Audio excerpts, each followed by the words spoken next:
Meeting of City Council with Committee of the Whole for Monday, March 27th, 2023 to order. Our first order of business is two delegations. 2.1, we have Ms. Jana Coleman Easingwood, Executive Director and Finance Administrator, and Caitlin Treble, the Program Director for the Nowickan Friendship Center, regarding an update on program services and future plans. So welcome, ladies. I'm just going to push your button there, Jana, and then I will turn it on. How's that? Oh, that's perfect. And the floor is all yours, so welcome. Thank you, guys. Good morning, everyone. So we have been told we've got 10 minutes, so we're going to get right into it because we've got a lot to cover. So did you guys get the overview sheet? Yeah. Perfect. So we're just going to go over some of those things in a little bit more detail just to kind of give you guys updates basically on what we're doing over there. And we have a really exciting announcement to make this morning, as well as we just wanted to be able to let you guys ask us any questions that you have, and hopefully open some lines of communication for the future plans that we have moving forward. So just going down the list, our cultural, one of the things that I did want to start with, because the council, some of the members are new, and so I wanted to make sure that the Friendship Center movement is something that you guys are familiar with. So the Friendship Center is not just in Dawson Creek. So there's Friendship Centers across Canada.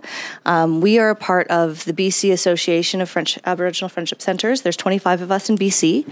And then there's the National Association of Friendship Centers, where there's about 110 across Canada. And so the national and the provincial boards, they filter the federal and the provincial funding that we receive down to the individual friendship centers. That being said, each individual friendship center is run by its own board of directors, and so we have a lot of flexibility with the different programs and services that we offer. We have our core programs that are usually offered through all of the friendship centers, but for the most part, we have autonomy, and we're able to sort of apply for whatever grants that we feel suit our community. So that's sort of the overview of the Friendship Center movement. Our Friendship Center was actually established in 1971 here in Dawson Creek. They had they rented a small space out of the City Furniture building just down there, and then they moved into the location at the 1320 102nd Ave, where our current soup kitchen still is. We offer the hot lunches Mondays, Wednesdays, and Fridays. We serve about 100 to 130 people per day. And we offer our employment program out of there, as well as mental health and addiction support.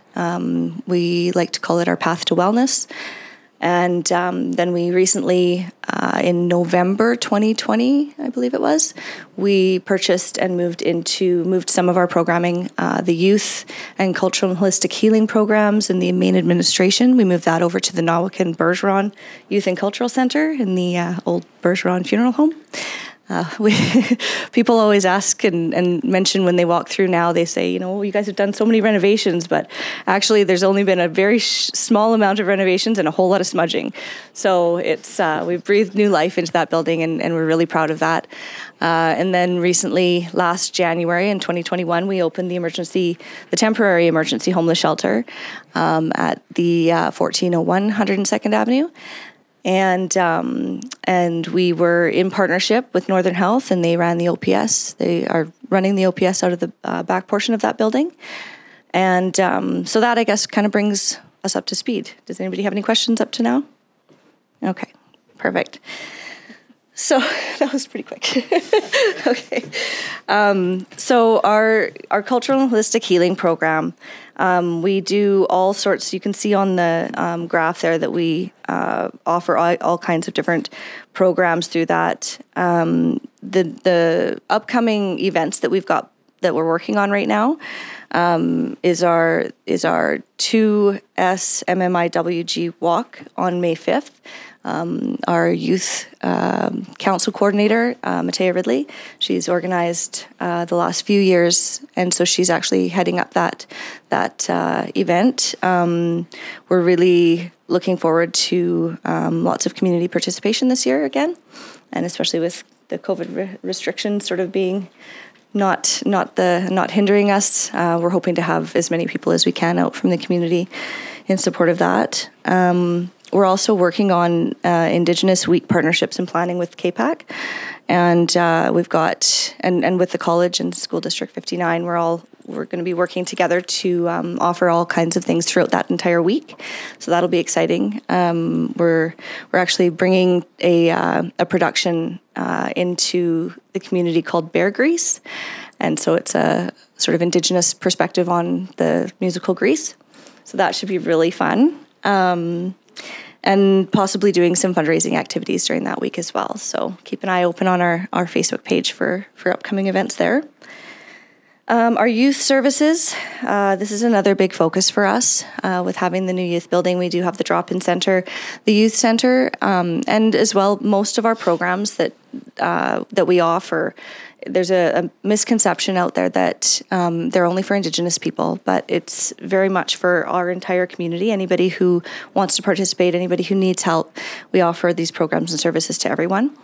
So our youth drop-in center is fairly well attended. We have a youth council now and a junior youth council now. So the youth council is age about 14 to 18 right now, and they focus on medicine wheel teachings as well as mentorship, team activities, that type of thing. And then they're actually the ones we try to encourage them to be sort of the voice for the youth and bring the ideas to us of what they would like to see, rather than us kind of telling them what they should be doing.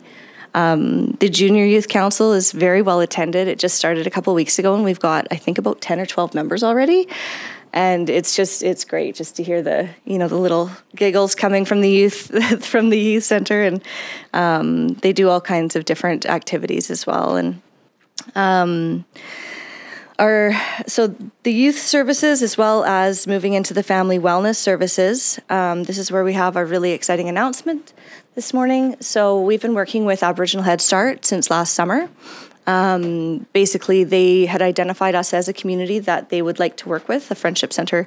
They work with quite a few friendship centers throughout BC, but we've been in talks with them, and finally the capital grant came up, and we recently applied for it, and we just found out last week that we were approved.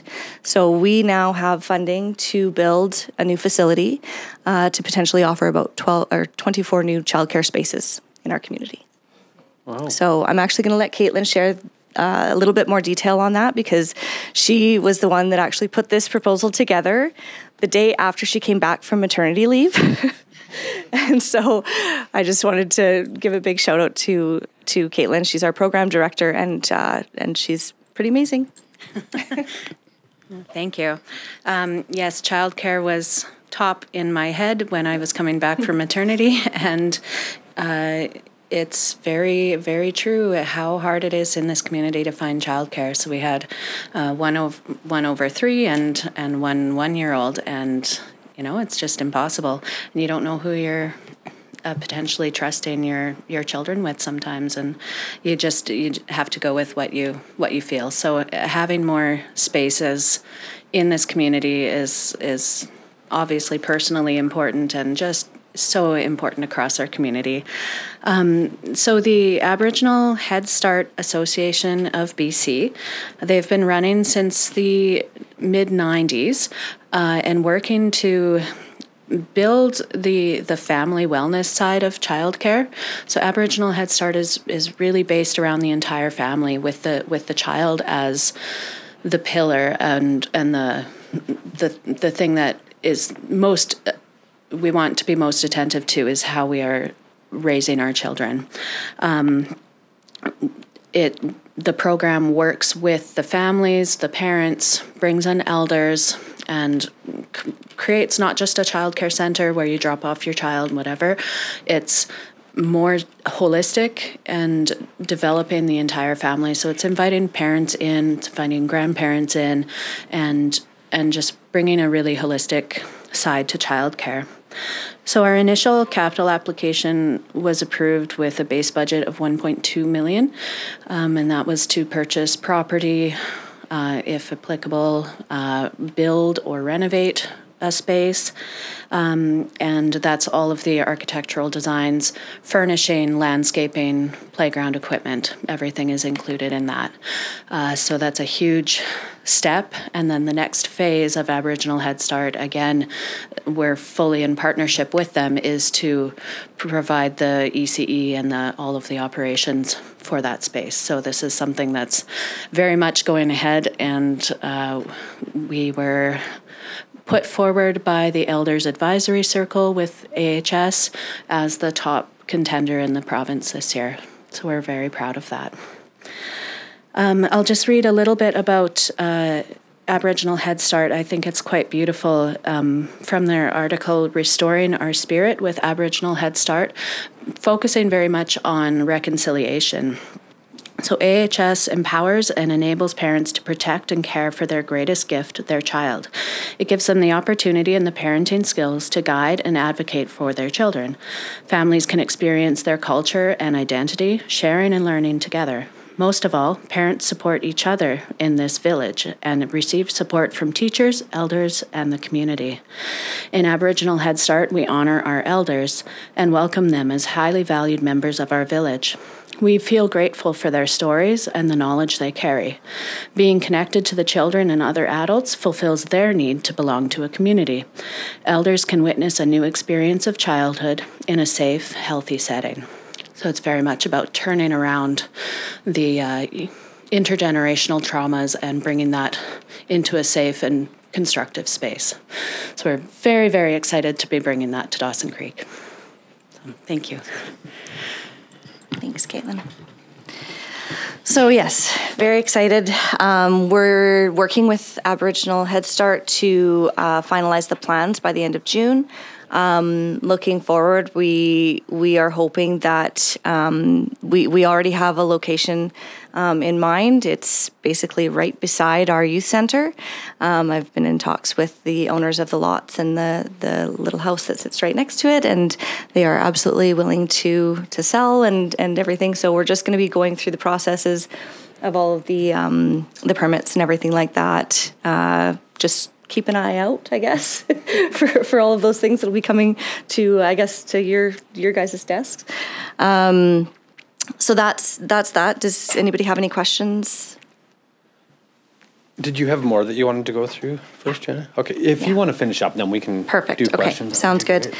Great, so just moving forward, our Employment and Life Skills Training Program, we used to offer the WOLF program, and we're looking at going back to that, but we're also doing the Steps to Success program. So those are job readiness basically 2 to 3 week programs that we put on that focus on again a holistic approach to job readiness, healing and soft skills, as well as we have partnerships with different organizations in the community to provide certain training, as well as I think we had all 5 of our the last cohort that ended up signing up for college programs.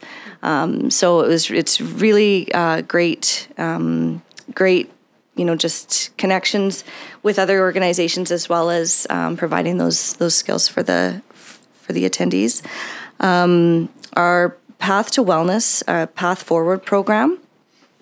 We have a few different applications out, as well as one that we're focusing on a little bit with the gender-based violence, and just supporting women in our community that have been affected. We also have the Food and Housing Security Program. So that's where our homelessness prevention comes in. So we've had funding from LUMA, Native Housing, for a few years, and that's what's helped us be able to support people that are at risk of becoming homeless.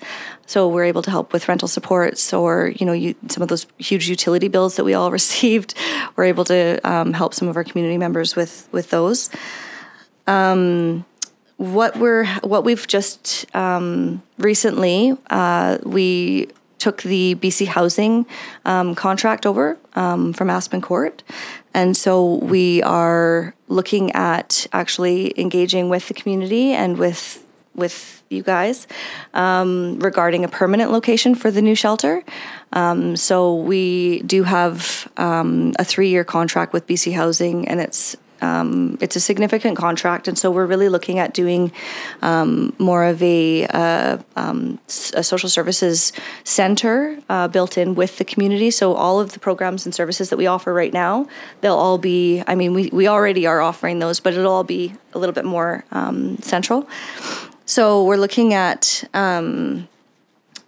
like I said, the location that we're in right now, it was a very quick fix for the issues that we had at the moment when we opened it. And so now as we're moving forward, we have decided not to continue the partnership with Northern Health. It was sort of a decision made by that came from feedback from a lot of our clients. The original intent behind having the OPS connected to the shelter was that we had supportive housing or supportive recovery beds in the shelter. And so what we had in mind was that when somebody would say that they were ready to go to detox or treatment, then we would have a bed where they could stay 24/7 rather than having to leave in the morning and possibly go to an unsafe environment. So they would be able to stay there, and before we could get them into detox, it could be up to, a 3, 4, 5, 6, 7 day wait. And so in the meantime, it was a medical, we had to keep them from going into withdrawals and into those serious side effects that could happen with detoxing without being in a facility that could handle that. So what we've found from the feedback that we've received now is that it's actually not really working that way. And so we've taken a step back and reviewed and just said, you know what, we tried, it didn't work. And so now we're going to try something different. So Northern Health, I believe, is looking for a new location, but that's on them to speak to. But moving forward, we're looking for a new location, and it will be strictly the shelter and the supportive services that go around and the wraparound services that we offer. And basically focusing on our empowering, not enabling, giving a hand up, not just a hand out. That's kind of been our motto with a lot of our services. So focusing on that. Our membership is something else that I wanted to speak to. We are looking for members, and we always have room on our board. Usually we have at least 1 or 2 spaces. Right now we have 2. And anybody who wants to be a part of moving forward and just sort of have a little bit more, feet on the ground type of thing, know on a more personal level what we're engaging in and the things that we're trying to move forward with. We had a strategic planning meeting last weekend, and we've got lots of ideas and lots of things, but we want to hear from the community a little bit more, what is needed, and so we're just encouraging as many people as we can to join our membership and potentially our board of directors if that's something you're interested in. So out of our strategic planning, one of the focuses that the board wanted to really lean into is, and this is the Truth and Reconciliation talks have, the whole word, the bad R word, it's not got it's got a very negative connotation to it these days because there hasn't been a lot of work done towards it on a provincial level, on a federal level. There's very few calls to action that have actually been answered. So there is a bit of a negative connotation to it. So we've decided to sort of go a different route and focus on a term that we've kind of come up with called restoring the balance. And so that's what we're going to be focusing on. We're auditing all of our programs to make sure that we're focusing on that. And basically what that entails is reconciling and releasing through acknowledgement, education, governance, and celebration, finding a way as a community and as individuals to move forward in a good way. So I guess I'll leave it at that. Okay. Thank you, Dan. Yeah. Caitlin, I appreciate you coming in here, and obviously, I can speak, I think for all of us, we appreciate, what NowAkin does for our community at all levels, and congratulations on the new announcement. So that's exciting. So I'll open it up for council. Councillor Parslow. Well, I had on my notebook here truth and reconciliation. So I'm glad you've got a homemade twist to that. I liked what you said very much. I really think there's a need for council and yourselves and others to have a long conversation and a cooperative approach to a much needed discussion and some action. So I'm glad you included that. So getting capital funding is one thing. Mm-hmm. Operating it is another. Staffing is an issue, is it not, as well? What's the scope on the horizon for the operating budget and the staffing for this new venture? Thank you, Charlie.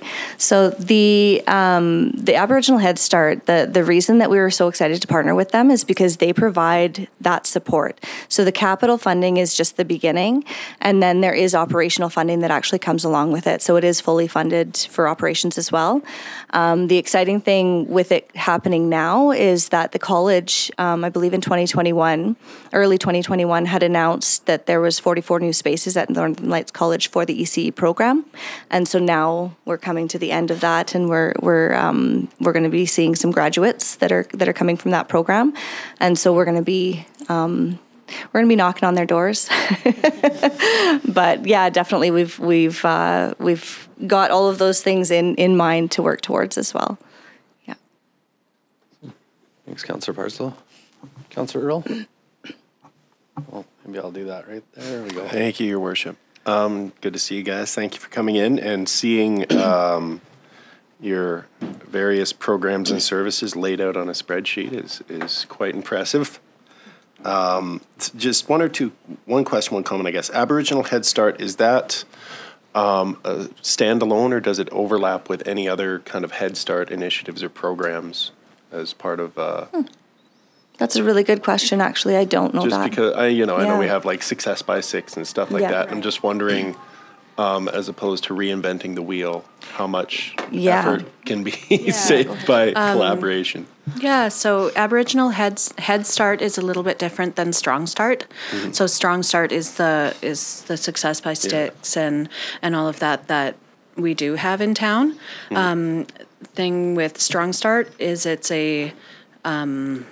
generally a parent participation enrichment activity more so than a child care center. Okay. So this is a Aboriginal Head Start is its own entity that fully works on permanent child care spaces.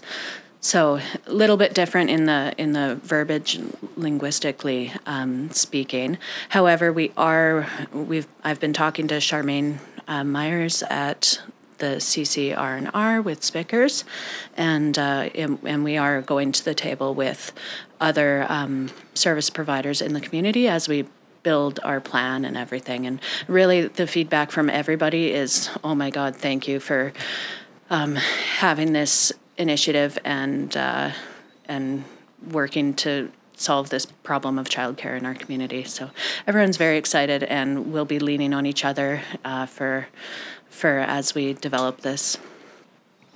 No, I concur. I think I've said before, there's no stress quite like the stress of not having reliable childcare. So, and secondly, just a note I want to make. Recently, I think in the new year, we brought our tourism program in-house. And one of the first initiatives we undertook as part of that is to build out and consistently maintain the community event calendar. Mm-hmm. So with respect, I'm not sure if you're in contact with those guys, but with the recreational camps, the music programs being offered, I would encourage you to make sure those folks are aware of your activities so they can help spread the word. Absolutely. Thank you. Yes. Is Sarah, is it? I believe? Yes. Yeah. We're going to be sending her our updated schedule of events for sure. Okay, good. Thank you very much. Yeah, for sure. And also, just to speak as well to the, not reinventing the wheel, that again was part of the reason that we wanted to really go with the Aboriginal Head Start, because they've been doing this since the early 90s, and they have all of the programming, all of the plans and everything like that. When I talk about the plans that we need to do for June, it's more of the logistical, planning side of things. So. Cool. Well, thank you once again for coming in to see us. Thanks, Councillor Earl. Any other questions?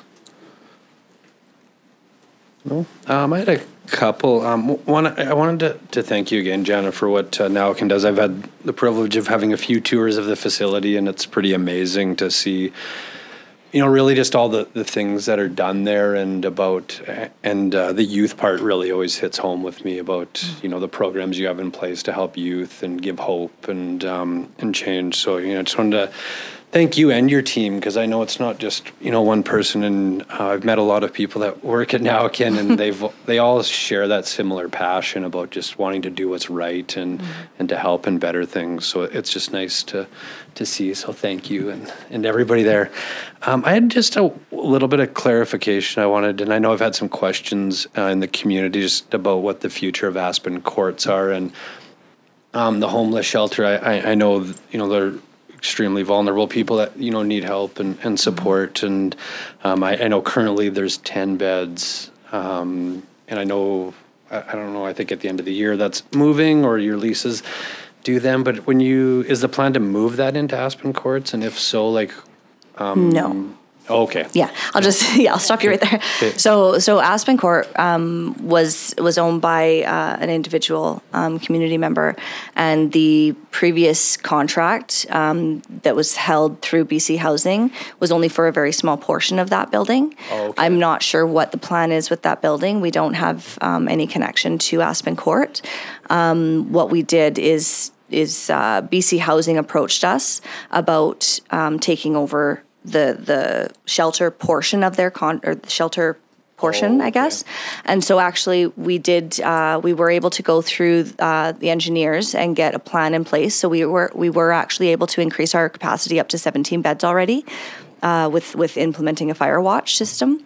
And so that we went through all of the process with the building inspector and the fire marshal and everything like that. So we do have the capacity of 17 beds. But basically the reason that we had asked for that previous to moving into a larger center was because we do have quite a bit of room in the back for the beds. But then when we were partnering with the city to provide the warming services, we found it was really, really cramped in the front area. And so increasing the capacity of the beds, we were able to sort of disperse people a little bit better.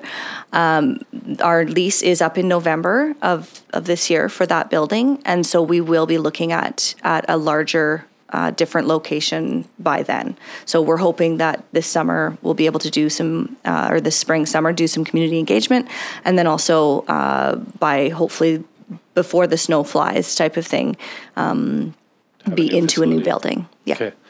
And then, just when you said too about growing that and having more wraparound services, and I don't want you to take this wrong way there, because I appreciate what you do, and I understand. I have empathy for everybody, but just so when you build a bigger shelter and you have 17 beds, and what do you mean by more wraparound services? Because I know now there's a time frame when they're allowed in the shelter, right? And then during the day they have to go find other things to do. Does wraparound services mean that there's going to be more services to help them, get established and?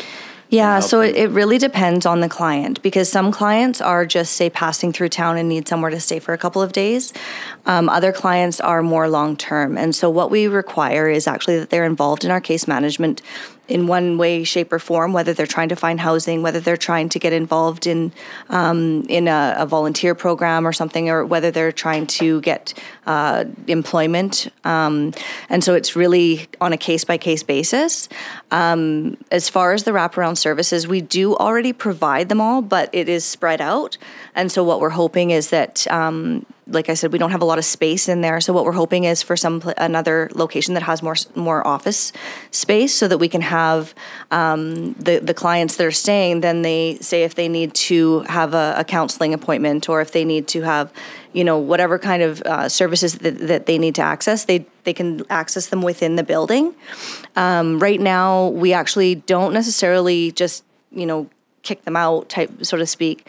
We do have some programming, like usually they go straight over to the soup kitchen in the morning and they check in, or they grab something to eat, or whatever. And then also we've just started implementing, now that it's warm enough, we do 2 walks a day, and we're actually just accessing some of the gym passes now. So we've got a sort of a wellness, like a exercising type of program that some of them have shown interest in. And so we're just trying to get everyone, depending on where they're at, it's all about meeting the client where they're at, right? And just trying to encourage them to stay on that path and keep taking steps in the right direction. That being said, we do have some situations where, if they're not willing to, be involved in those things, then we do have to show a little bit of tough love sometimes. And so that's something, that like I said, it's a case by case situation, but we try to, like I said, meet the client where they're at first and foremost, and then encourage, the connection and the steps in the right direction. Okay. Yeah. In that scenario, Jana, like say you have a client in there that's not respectful and doesn't follow the system, and you have to remove them. What's is there wraparound services for that? Like I know, because what happens when they've worn out their welcome with you? Like what's the next? Yeah, so usually the only time that we, that they actually, wear out their welcome type of thing is if they're actually threatening the life of of some of our other clients or employees, or if they have physically, broken a window or assaulted. It takes quite a bit for them to be, completely. But in that case, we are actually working on another step. And so we will have an outreach vehicle, an outreach van that we're working on getting up and running in the next couple of months here as well, so that we're able to deliver food, coffee, provide, wound care, things like that to those people that are on loss of service at the time. Yeah. Okay. Yeah. Thank you.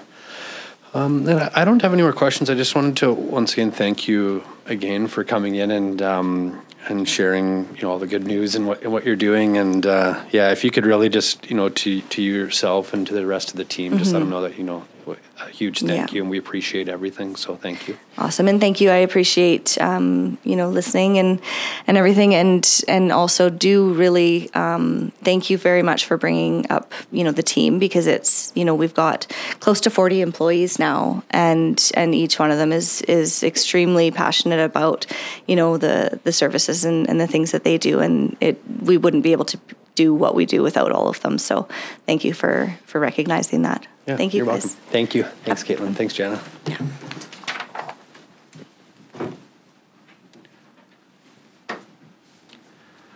All right. Our next order of business is 2.2. Mr. Vinay Parmar, resident of Dawson Creek, regarding the request for a monument regarding COVID-19. Has he been?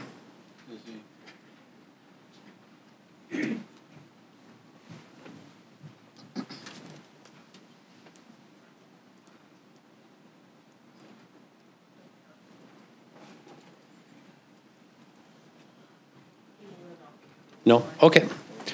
All right, our next order of business is 3 late items. Is there any late items? No late items. 4, we have new councillor business. 4.1, we have memo from Councillor Earl regarding the KPAC liaison report. Councillor Earl? Thank you, Your Worship. Nothing to add much above and beyond what's in the report, other than to congratulations to KPAC on the new website. It is spiffy. I was checking it out last week. In addition, for those interested, the Peace River South Festival of the Arts is taking place April 14th, April 16th, and the Vancouver International Mountain Film Festival takes place April 28th. And once again, go check out their website or the City of Dawson Creek tourism page, which I similarly directed them to make sure they're posting their events on in order to keep up to date with what they're up to. Thank you, Councillor Earl. Thank you for the report. Councillor Parslow. Well, unlike my colleague, Councillor Earl, because of the short notice about this item, I didn't have a report. But I'm so excited about what's happening, I want to share it now. So on Friday, way too late to put on the report, I shared some news with Kevin, and it relates to the Mile Zero Park you may recall that there was a major issue concerning the roofing of about 12 buildings with a total cost estimate of about $500,000. I attended a meeting between the Historical Society and the Mile Zero Park Society some time ago, and I made some suggestions which were actually followed, and I'm pleased to announce that the funding for that project is now secured. Saddle Hills made a very generous gesture. They're always good to deal with. So the buildings that originated in Alberta or on the border, those 3 buildings are going to be, the funding for the repair of the roofs is looked after by Saddle Hills. They've actually transferred the funds to the Mile Zero Park Society. The Peace River Regional District announced on Thursday support. I'm rounding these figures off, okay? About $100,000 for the Mile Zero Park, and a similar amount to the Historical Society that would take care of some more buildings. And then the NDIT grant was granted, and so the total revenue through grants received from those 3 groups totals $430,000. And the Mile Zero Park Society, because as you know, through NDIT grants, there's a local contribution, $30,000. So it's fully funded, and the work will be done by a local contractor with a great reputation for fixing roofs. So that's the good news. And then you couple that with the support that the city is providing for the, let's call it the upgrade to the spray park, now a misting park. My understanding is that the equipment needed to make that transformation has been ordered. So they're feeling a lot of support from the city and the local regional district and their neighbors. So they're feeling very, very positive and very appreciative. And finally, as the president of the Dawson Creek Sportsman's Club, I must remind everybody that one of the largest gun shows in Western Canada, which takes place annually in Dawson Creek, is happening this Saturday and Sunday. And our usual estimate of people attending is between 4,000 and 5,000 people. There's over about 200 odd vendors from different parts of the province in Alberta, and we estimate that about 2,000 to 3,000 of the people attending are visitors. So just another example of an organization undertaking a project that brings in a lot of people to the community and at no cost whatsoever to the city. So it'll be held at the Ovintiv Center and Saturday and Sunday. So I encourage you to attend. Thank you. Thank you, Councillor Parslow, and congratulations to the Mile Zero Club. And I know you've helped a lot more than you say or take credit for, so thank you for that. So, all right, any other new councillor business? No? All right, next order of business is 5, adoption of minutes. 5.1, minutes of the regular meeting of council, March 13th, 2023 for adoption. Councillor Apollonio, second Councillor McDonald. I will call that to vote.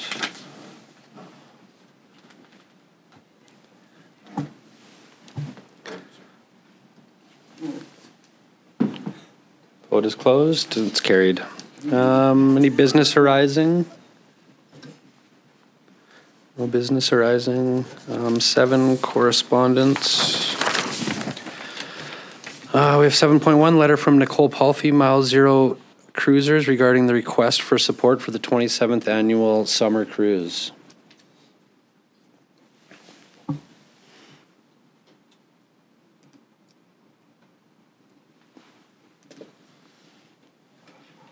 Councillor McDonald? Thank you, Your Worship. I'd like to make a motion that we do move ahead with the support of the summer cruise as we have done in previous years. I have a second. Councillor Kempf. Any discussion? Councillor Earl? Thank you, Your Worship. Just a question through you to staff with respect to this letter, simply because last year, with respect to the tourism aspect, tourism topped up a $1,500 donation with a social media campaign targeted towards car enthusiasts across Alberta and BC. That would have been done through OGC Group, or whoever, OVG, sorry. Last year, that's with us now. Is that something our tourism program, as it is currently set up, is able to provide support for, number one? And is that something that they would be better directed to maybe ask OVG Group to continue to provide that support through their marketing and social media efforts? I'm just, as we bring that back in-house, I'm wondering what is the appropriate way forward on that piece of it. So, through your worship, I will reach out, if approved by council. I believe this is in their wheelhouse and this is something that they can do, but I'll reach out to them and we will do what we can to try and accommodate the request. If there's something that's beyond their abilities or capacity, then we will we'll see if there's another way to source that, or we'll work with the car club and see if there's something we can do. Yeah, because I know, the event center maintains a pretty substantive email list from, and I'm not sure if part of this ask is requesting they help them through that. So I just not sure which assets are ours to donate and which are retained within the OVG Group, but some clarification on that was all I was seeking. Thank you, Councillor Earl. Councillor Parslow? Yeah, I'd like to offer a friendly amendment by having the word recent inserted before the word previous. The reason for suggesting that is it could be misconstrued because in previous years, the cruisers used to get a cash grant, either $5,000 to $10,000, and I'm not suggesting that my colleague to the left of me meant that. He means recent years. Yes. Yeah. So I just think for Do we clarity. need a second, or can we just adjust the? Through your worship, that was assumed that Okay. it was just the last year's donation, because that was what was indicated in their request. Yeah, okay. Thank you. Yeah. Was there any other discussion? I had one question, I guess, just on their letter. It said last year tourism topped up the $1,500.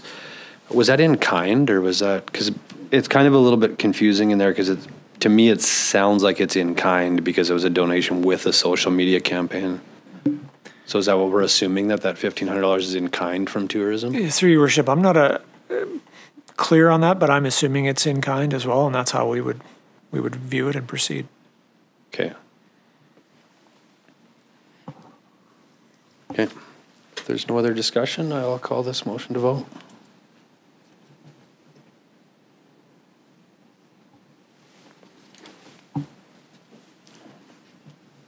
Vote is closed. That's carried.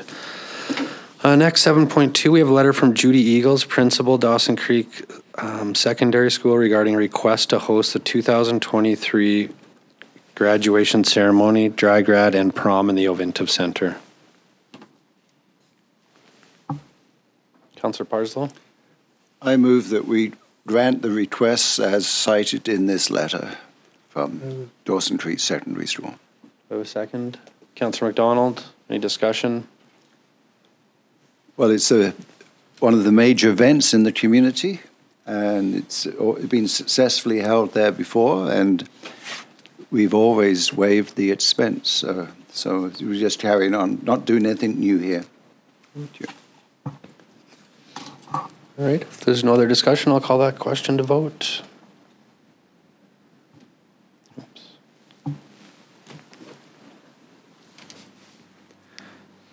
Vote is closed. That's carried. Next, 7.3, we have email from Finance Committee regarding 2024 provincial budget consultation.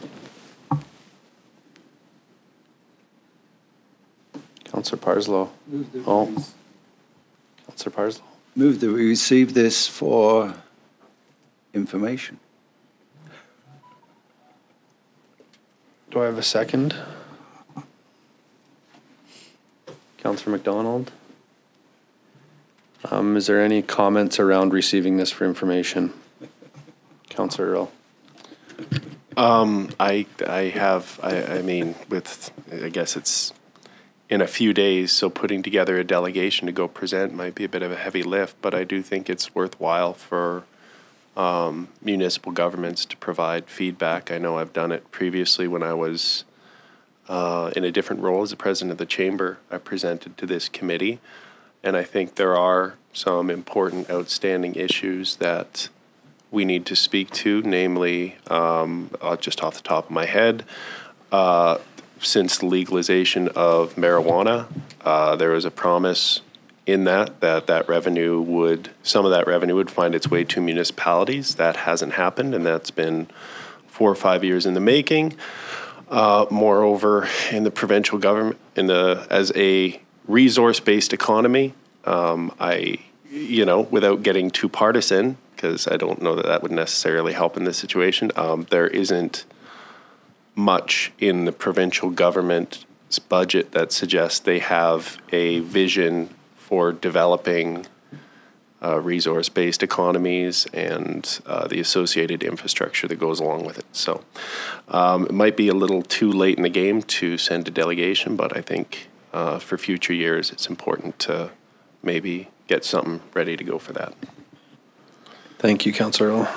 I got a comment on it too, just about receiving for information, is that I feel like we should have some presence there, even if it's just the presence. And also that they're planning on having an in-person, and Dawson Creek is listed among one of the 11. So I don't know if receiving this for information is proper, because I feel like we need to do something with it. And if it's form a small group of us that could participate in this. So I'm going to vote against receiving it for information just for that purpose.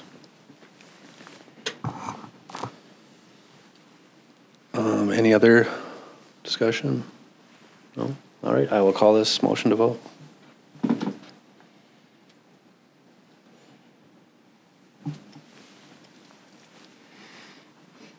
Vote is closed, and it's defeated, 6-1.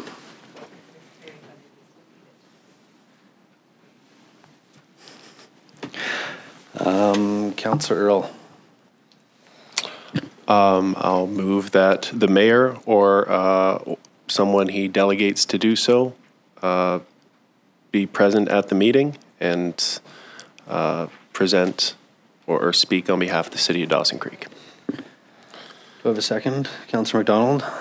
I guess I'll just speak quickly to that. We did send an email out seeing if any council was available for this, because I already have a prior commitment to this Thursday. We didn't receive anything back, so if I was available for this one, I would be, but I'm not. So I don't know if Councillor Earl. I'll pencil her in. Yeah. Okay. Perfect. So I guess because the motion said myself or appointed, do I need to add that in there, Brenda? Okay.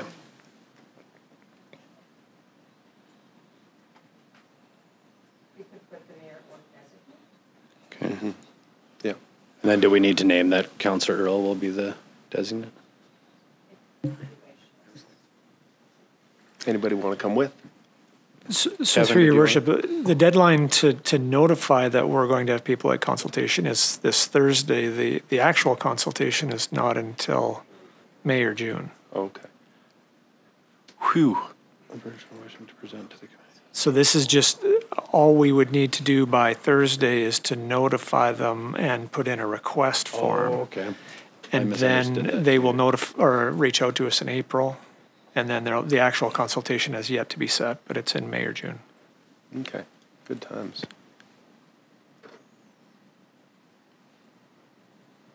So then is this something that we should work, with yourself and council coming up with some concerns? Like, should we form a bit of a group to come up with some of this information, or what, to review the budget and come back with any concerns that we have as a municipality or council? So through your worship, if council wishes, we can certainly, put together a group and we can look at the request form and get something in by Thursday that, essentially it's going to be a delegation request, similar to what we require.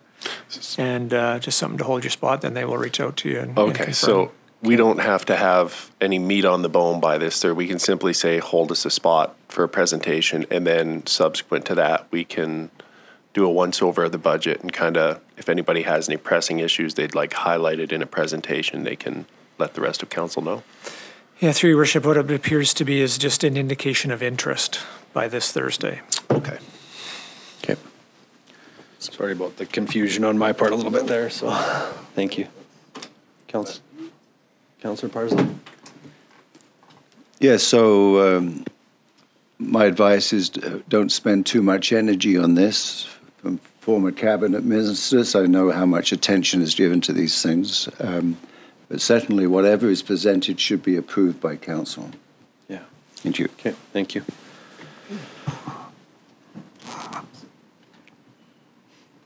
So do we need, Councillor Earl? Just going to ask, based on Councillor Parslow's comment that anything presented should be approved by council, looking to Brenda if that would require an amendment, or that's something we can assume based on what was my motion. Through your worship, if there is a concern on what is to be presented, then it should be a motion that is approved by all of council, or the topic or topics that are going to be presented. If one of the councillors would like to see it back before the final document is presented, then it should come back to council for approval. So yes, it should be an amendment to the motion. Did somebody want to make, I guess too, after, Kevin spoke about some clarification on this, is that motion still what should be in place? Councillor Earl.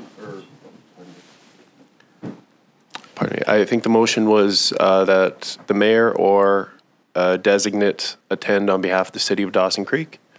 So I think that's still relevant. I think we just need an amendment saying that the material presented be presented to and approved by council prior to the mayor or designate attending the meeting. I don't know if I can make an amendment to my own motion. No, I can't. So I can? You can. Yeah. Okay, so can I make that amendment, please, Brenda? And if I can get a seconder? Councillor Kemp. I guess too, just with that motion, and should it be clear on who is going to come up with, review the budget, or is that something that all of mayor and council will review the budget and come back with questions? Because it's saying that I'll be there or a delegate to present. I'm just looking for some clarity on the motion. Councillor Earl. I'm admitting I'm a colossal nerd as I say this, but I have reviewed the provincial budget already. So, I'd have to give it another once over and make some notes, but I'd encourage anyone to do so. It's a lot of money, and some of it's yours. So I can put together some notes on my thoughts already and present. Okay, that will work. Okay. So we are good. All right, I will call this motion to vote. Oh, sorry, Brenda. Your worship, that's, you're calling the amendment at this point? The amendment, yeah. Okay.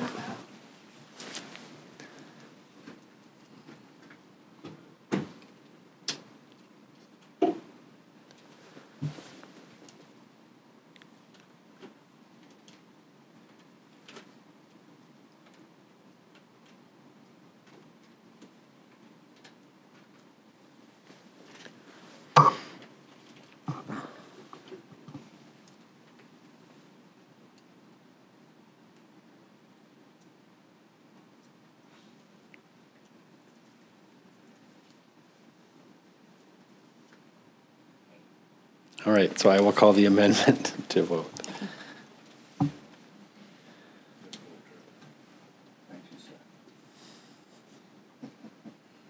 Vote is closed, and that's carried. And if there's no more discussion on the motion as amended, I will call that to vote.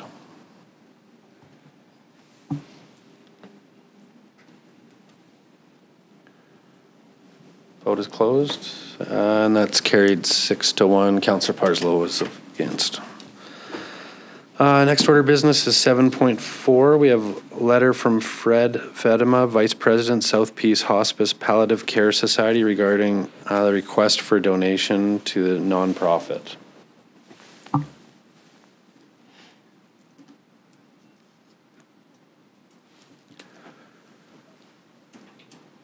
Anybody like to put forward a motion?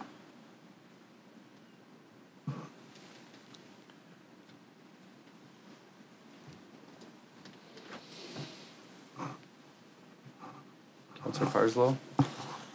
Well, I'm looking to staff. We encourage you to purchase tickets to our gala, donate an auction item. So I would like to move that we support the palliative care gala by donating some auction items that match what we've done before. This is sort of an annual event. I think we've donated before. Is that correct? I made a motion anyway, sorry. That's your motion? Yeah. Okay, do I have a second? Councillor McDonald? So I have a question to staff. Go ahead, speak. What have we done in the past? Any idea? Through your worship, I don't recall a request from South Peace Hospice Palliative Care Society, but we do have a procedure in place that when requests come in, we can provide an auction item up to a certain level for events such as this. So we can work within that procedure. Okay. And those ones don't need to come to council, like that procedure? Okay, Councillor Earl? I was just going to note with respect to Councillor Parslow's question, I think this is the first time the Hospice Society is doing a gala, and they're partnering with the Ovindiv Center, because I know we're, through the credit union, we got a table, so I've had some discussion with them. Thank you. So do we need an amendment to the motion, or is that clear to staff on that? The motion is fine. Okay. Yeah, it's just council approving that we continue with the procedure that we have. Okay, perfect. Okay. All right, if there's no more discussion, I will call this motion to vote.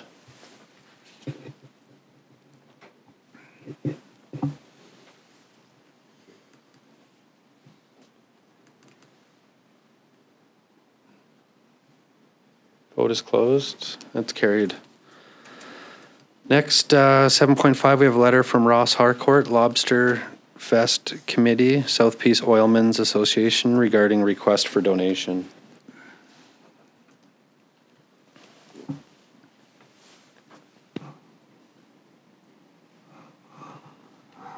Councillor McDonald? Thank you, Worship. So I'd make the motion that we direct staff to follow the same procedure we just voted on to give them a donation. Do I have a second? Councillor Kemp? Any discussion, Councillor Parslow? Well, this is more of a point of order here. So, not as point of order, but an inquiry.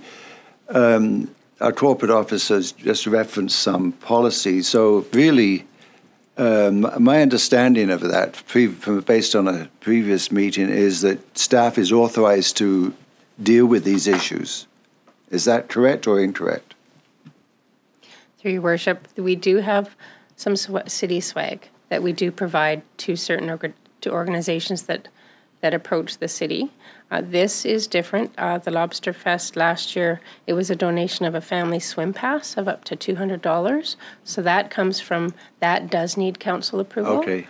And that comes from the annual grant funding. Thank you. And they're looking for the same, I think. So I would need to amend my motion then. yeah, so Councillor McDonald, did you want to? Sorry. I'd like to make a motion or amend my motion that we donate them the family swim pass as last year. Do I have a second?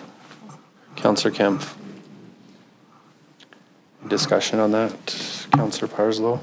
Well, just another point then. It might be helpful to put on in the council agenda what we've done in the past, right? So that we wouldn't have any need for this sort of discussion. We could make the motion, but it's very helpful to know what we've done in the past as a reference point.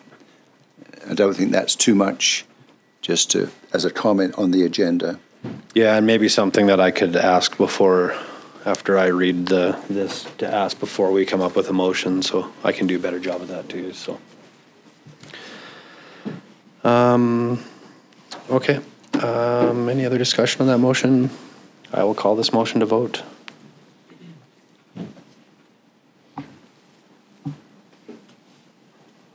Vote is closed. That's carried. I'm just going to call a recess for 10 minutes or so. Regular council meeting with Committee of the Whole for Monday, March 27th, back to order. Our next order of business was 7.6. We have a letter from Nikki Sharma, Attorney General, and Mike Farnsworth, Minister of Public Safety and Solicitor General and Deputy Premier, regarding follow-up to the delegation appearance regarding the current state of the criminal justice system and the courts in Dawson Creek.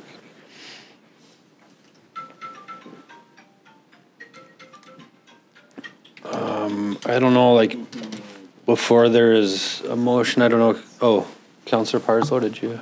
I was going to move to receive it for discussion. Just. We allowed to do that? I'm looking over to make sure I'm. Well, I'm so confused with all these changes that were made and stuff. So we want to discuss this, don't we? So we've received it. Can do that, Brenda. Yeah. Do I have a second? Councillor Sudnick, discussion.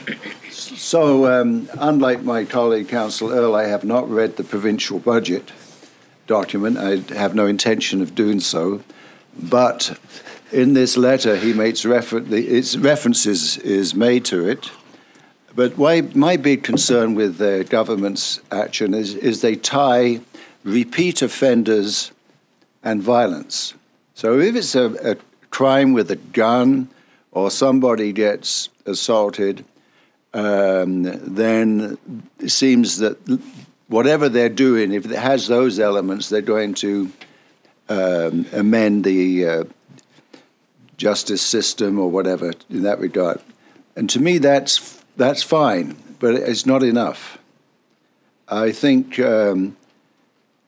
most of the actions that are played in communities in BC do not necessarily involve violence, but they are still, to me, a plague, thank you, sir, plague on society.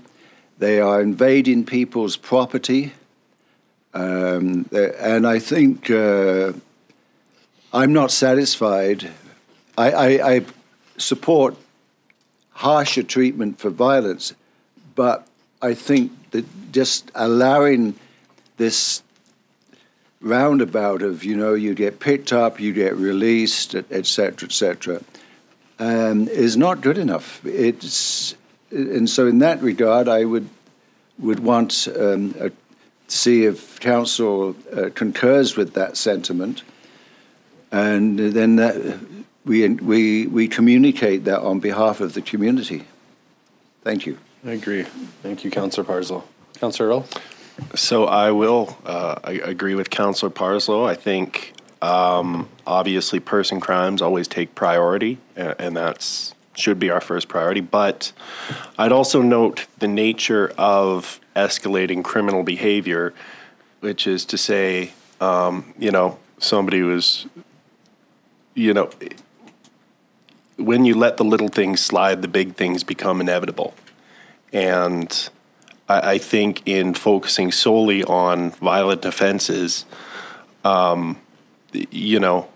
is you're neglecting nipping this stuff in the bud when it starts to rear its head before it escalates to the point where people are involving weapons, people are being assaulted, people are being harmed, and organized crime's getting involved. And I think, how many kicks at the can do you give an adult to steal from people, to menace people, to disrespect the sanctity of people's property before you hold them to account? And as Councillor Parslow said, we all see in the paper reports on the court docket every Monday. It's very hard to look at that, and if you were to do a BC CSO search of the names in there, you would see a laundry list for most of the people of offenses. And for whatever reason, the existing efforts to deter people, to rehabilitate people, don't seem to be effective. So, I mean, I'm not going to prescribe necessarily a harsher punishment, but for the amount of resources we, as a community and as a society, deploy towards crime, criminal justice, law enforcement, surely there has to be a more effective way to contain people who just refuse to live alongside the rest of us in peace. And I'd be happy to articulate that in a response. Thank you, Councillor Earl. Councillor McDonald? I just wanted to voice that I agree completely with Councillor Parslow and Councillor Earl, and I feel this letter was more just a brush off than anything else, right?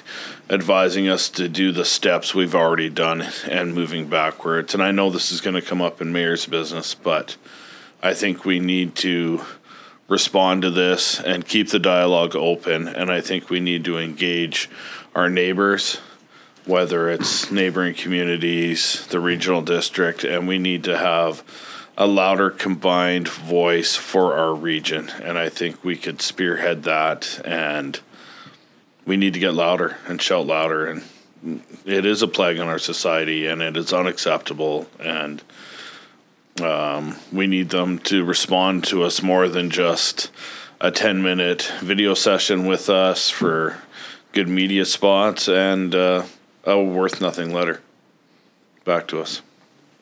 Thank you, Councillor McDonald. Councillor Apollonio? I couldn't agree more with my co-councillors, and of course, I think Mayor Darcy. We get to be in the plate. Let them know that we are serious about this, and of course, if we could involve the community more, on the panel, at least they know that we're not only talking on behalf, but of course, people here on the gallery. So at least they know that we are serious about this. Thank you. I had a few too, just to add to this. I completely am on the same page of all the discussion we've had. One, I guess this is directed to you, Kevin, directly. So I guess you'll need some direction on a response. The other is Farnsworth is actually coming up here, and I've requested a meeting because of this, and they've denied it, saying that I sit on the regional district and that I'll be present there. But I think we also need to respond to that too. Like, as much as I sit on the regional district and a voice there on that seat, I'm a voice for the regional district, and there's a concern in our community. So I think we do need a response that when they're up here, we do want to meet with them, and I don't think we take no for an answer and just keep pushing it because. I mean, it's as good of a lot of the things, the changes that are coming, there is some positive out of it. It's not addressing a lot of the issues, and I agree that this is a little bit of brushed off. And since we had Nikki Sharma here, we've sent out emails every week asking for requests, and it was up till a couple of weeks ago that Kevin, we finally heard back. So, I think it was 3 weeks ago saying they were sending a letter, and then it was a couple more weeks. And it's just, so I don't know what you need from us, Kevin, but if you want a different motion to give you clear direction on how to respond, or if we respond from yourself, Mayor and Council, I don't know. So through your worship, the response definitely should come from Mayor and Council, and I think if Council provides the Mayor the ability to draft the letter, then certainly between yourself and staff we can we can put something together on council's behalf. I think Councillor McDonald is correct that this response is it's unfortunate and it's a bit of a canned response that I'm sure everybody got. It's not really specific to Dawson. I mean, it does speak to a couple of our questions, but I feel that the responses within are fairly generic. And those responses were already put together before they even met with us, in a sense. So I think it's an opportunity to certainly express your disappointment in maybe the lack of content. And also, I concur with you, Your Worship, on the we should be pushing hard to meet with the minister when they're here. If they're going to be in town, there is absolutely no reason that they can't meet with city representatives, along with or separately from the regional district board. Although it is a greater issue for the region, I think it is important for our citizens to see that we are getting some level of attention. So, I agree. Thank you. Councillor Parslow. So I'd like to move that the amend. Or sorry, Brenda. Through Your Worship, we should. Oh yeah, we need to vote. Council needs to vote on the receive for discussion, and then the new motion can be put forward. Okay. I will call the motion to vote to receive for discussion. After we've discussed. Vote is closed. Okay. And then Councillor Parslow. I'd like to move that the mayor be authorized to respond to this letter, conveying our council's dissatisfaction, etc., but reflecting the discussion we've just had. Okay. Yeah. Do I have a second? Councillor Sudnick. Any discussion on that? No. Okay. I will call that motion. Am I good, Brenda? Okay. Vote is closed. That's carried. Another matter on the same topic, if I may. Yeah. Okay. So whilst I don't read provincial budgets, I do follow politics closely. And some of these matters deal with the federal government. And, we have a very personable MP, Bob Zimmer. And I know him personally, but I do know that he has a presence in Ottawa. And I believe we haven't met with him yet, because I think I'm totally dissatisfied with the federal government's response to this issue.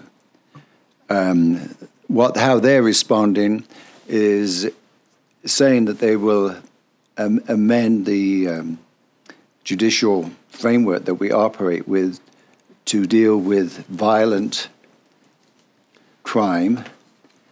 Exactly parallels this letter, but that's not good enough, I don't think. And I think we should possibly meet with Bob Zimmer and have a discussion, and so that he can bring our concerns to the floor at Ottawa.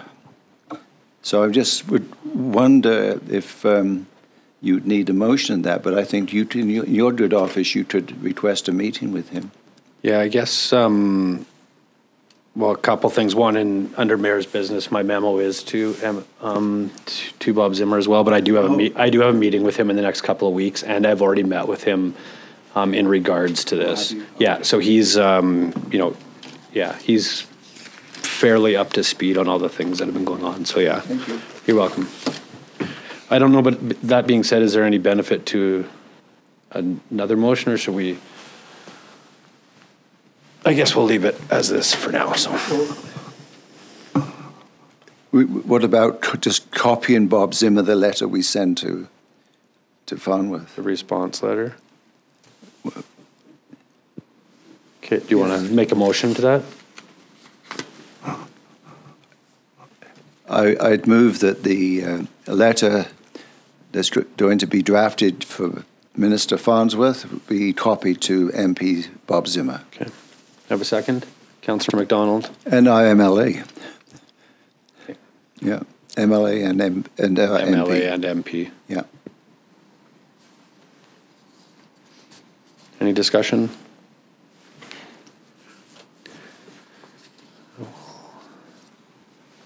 I'm good, Brenda? Okay, I will call that motion to vote. Vote is closed. That's carried. All right, thank you. Next order business is reports. 8.1, we have report number 23-045 from the Development Service Manager regarding temporary use permit, TUP 23-01 on 1509 94th Avenue, metal storage container.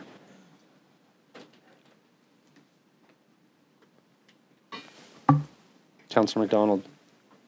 Thank you, Worship. I'd like to move that report number 23-045 from the Development Service Managers regarding temporary use permit TUP 23-01 for 1509 94th Avenue metal storage container be received, and further that TUP 23-01 be approved to allow for the use of one metal storage container at 1509 94th Avenue for a period of 12 months or until the works to the shed as noted in the report are completed, whichever comes first. I have a second. Councillor Apollonio. Have any discussion? All right, I will call this motion to vote.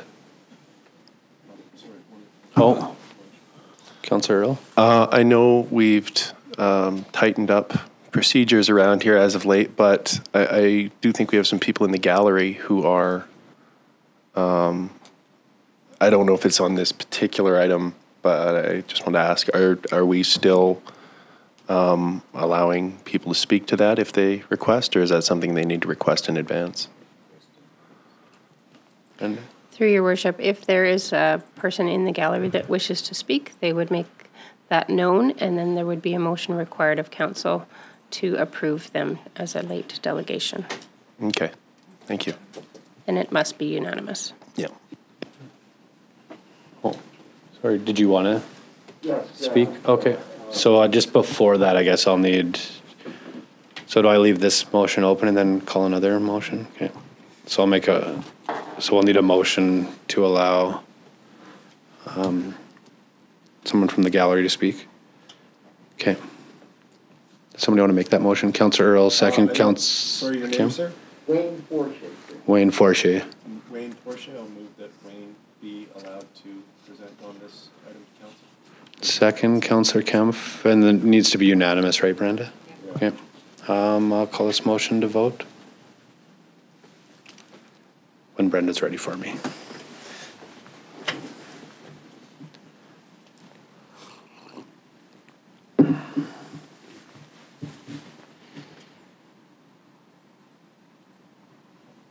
Okay.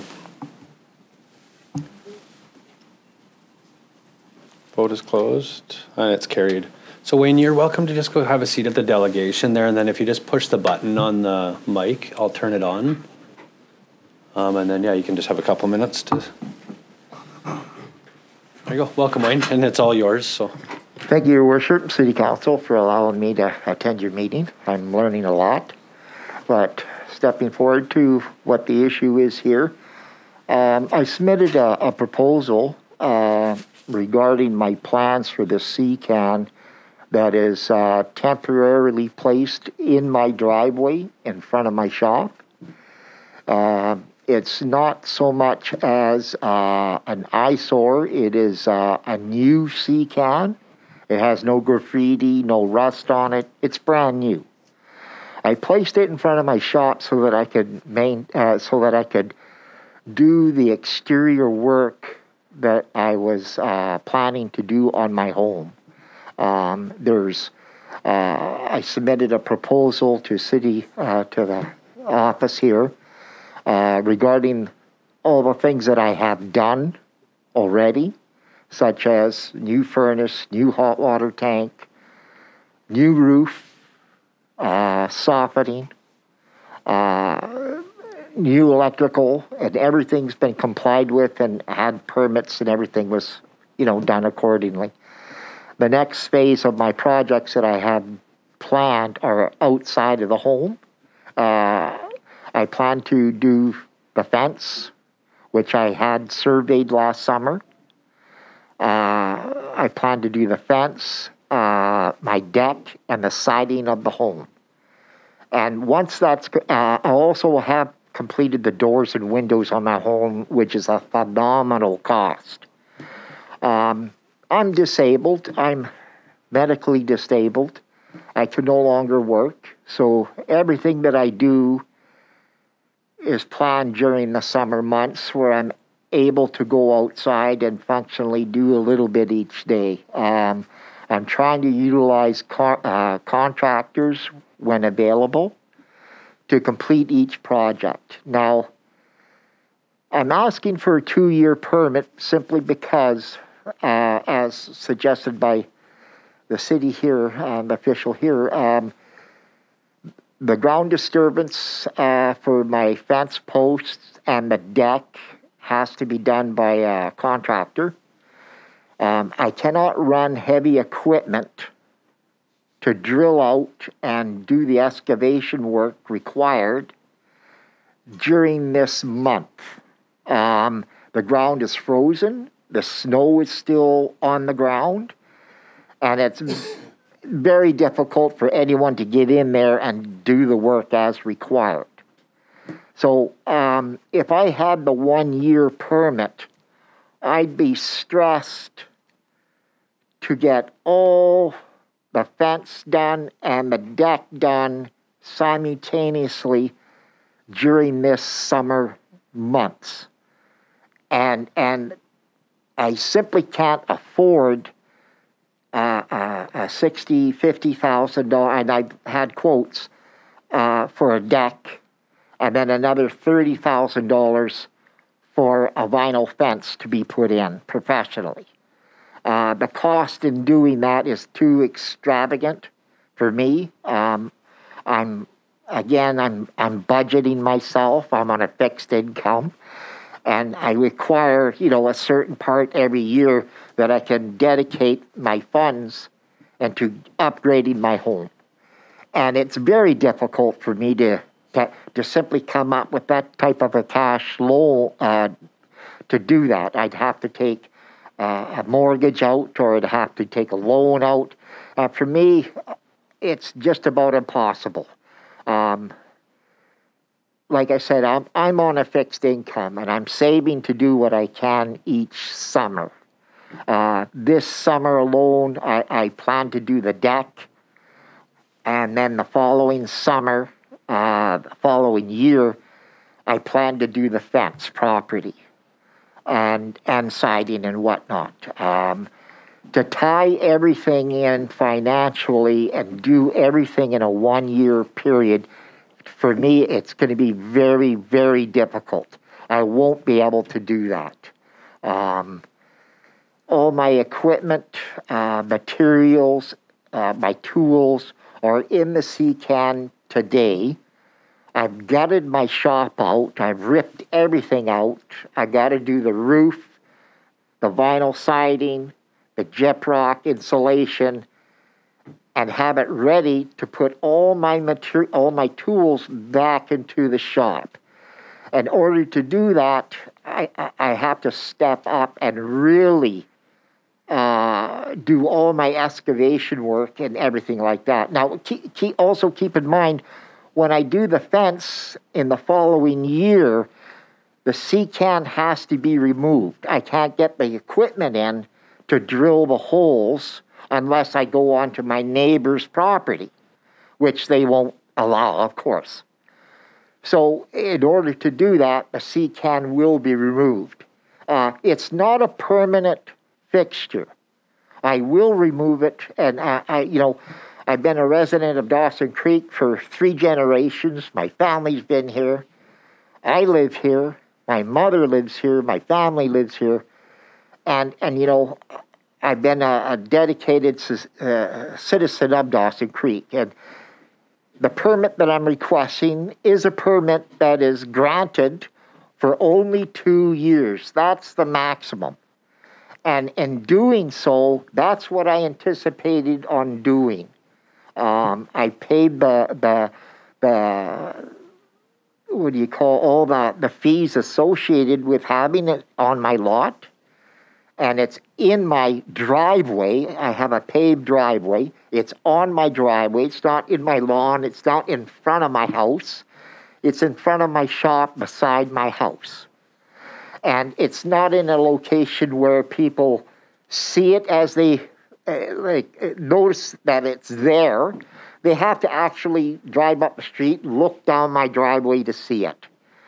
And I've talked to all my neighbors, and all my neighbors are, they could care less really that the situation, that it's there. They know that I'm doing the construction, and they see me improving my house, improving the decor of the street, and they don't object to it. From what I understand, there's only been one objection to it, and I feel that, I've done everything I possibly could right, and I'm stepping forward to do the best that I can. I'm just asking for the support of City Council to allow me for a 2-year permit so that I can get this work done. Once it is done, prior to the 2-year permit, it will be removed. The minute I have the fence and everything situated, and I don't have the materials, it will be removed. I guarantee that. It's not a permanent fixture. And I'm just asking for your support so that I personally, myself, can get this done. Okay. Thank you so much for your time. You bet. Thank you, Wayne, and thank you for coming in, and thanks, Councillor Earl, for bringing that up for him to speak. So, Brenda, this, just because this is the first time it's happened to me, are we allowed to ask questions of Councillor McDonald?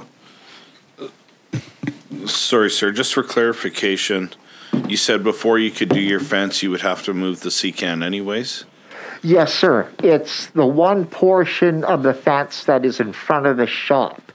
There are 4 8-foot sections that, because the CCAN is in front of my shop, it's the 4 8-foot section that I have to move the CCAN to get it out of the way.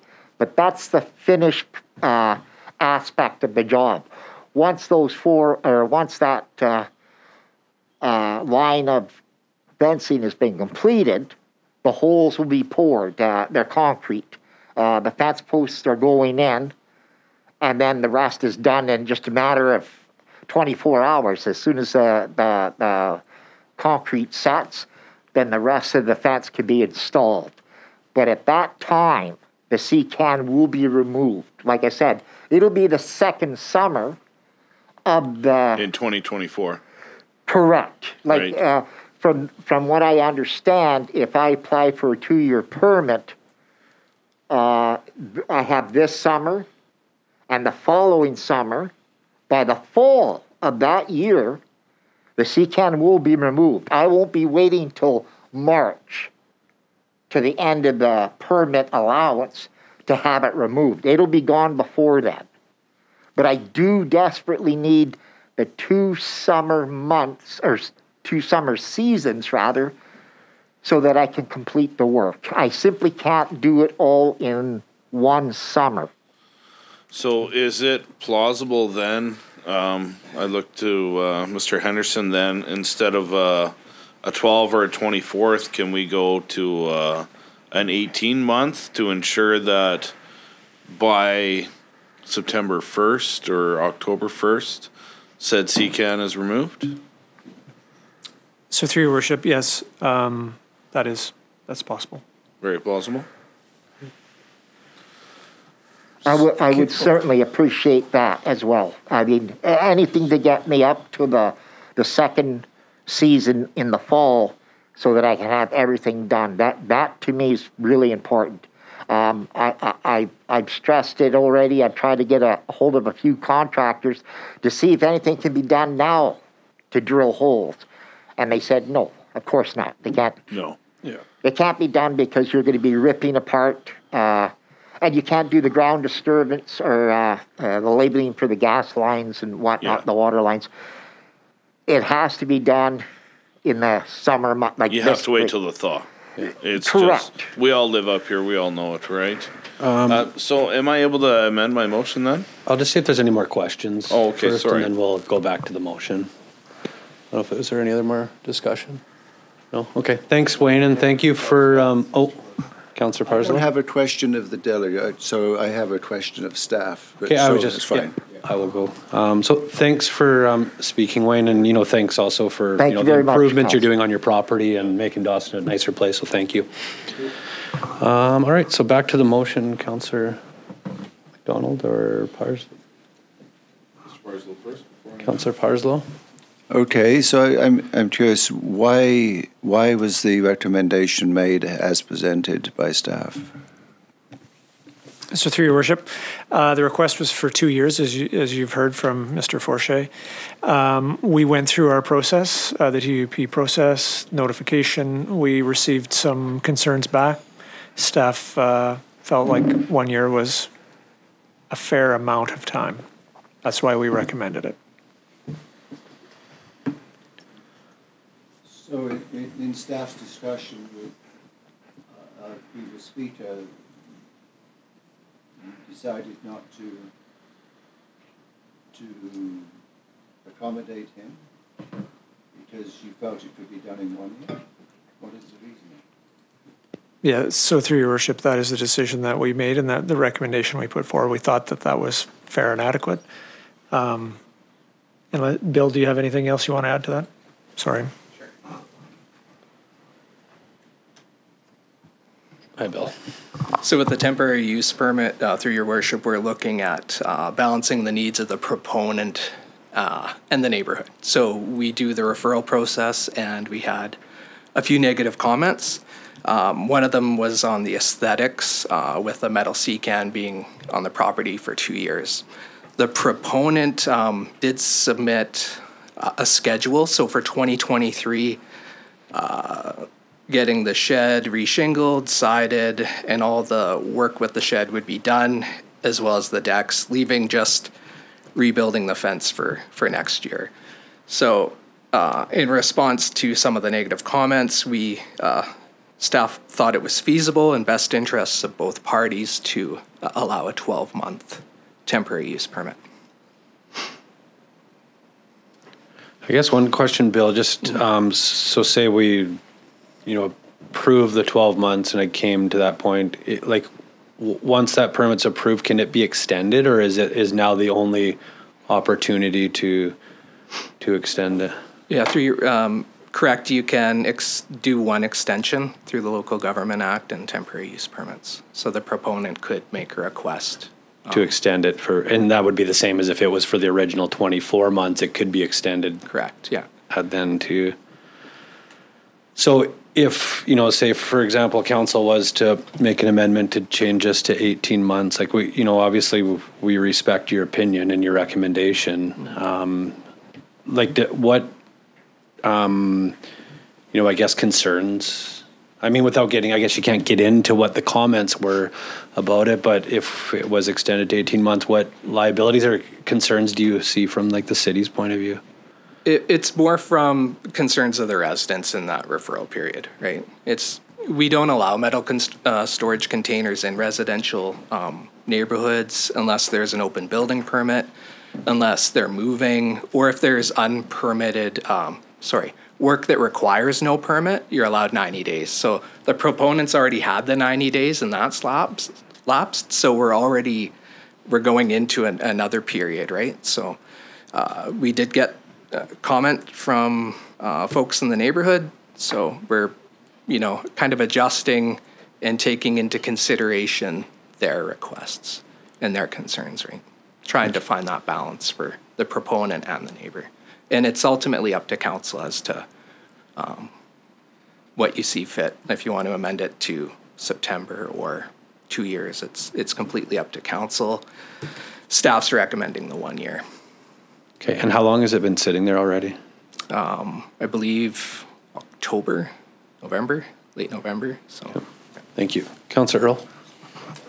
Thank you, Your Worship. Just a question through to Bill, if on the mayor's point about applying for a second temporary use permit, if we approve a 12-month and the proponent requires more time, there's an additional cost to Mr. Forche to apply again for a TUP, correct? For an extension? I'll ask through Brenda because I haven't done an extension yet. I'm not aware. I'd have to look into the fees and charges as well. I would I believe there assume- would be another yeah. charge because it would be more staff time and another report to Yeah. council. So that would be one consideration in to take into account is you know in trying to, I guess, thread the needle or find a balance between those two things. You don't want to inadvertently cost someone more money if it's inevitable that 12 months isn't going to be sufficient. Yeah, thanks, Councillor Earl. Councillor McDonald? Thank you, Worship. And in your report, you stated that you assumed that said shed could be used for storage at that point. Is it a large shed? Like a 10 by 20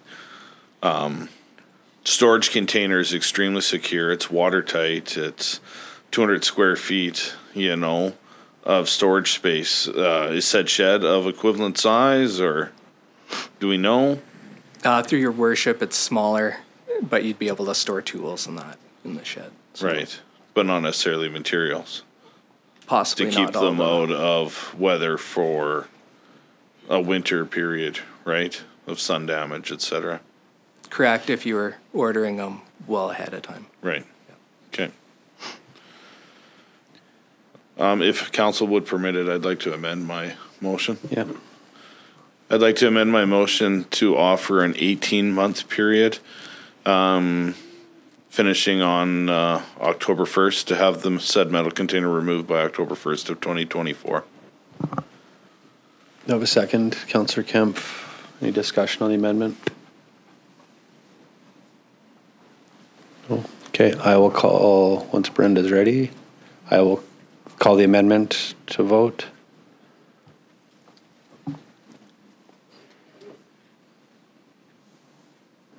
Vote is closed. That's carried.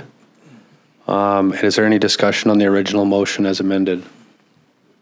No? I will call that motion as amended to vote.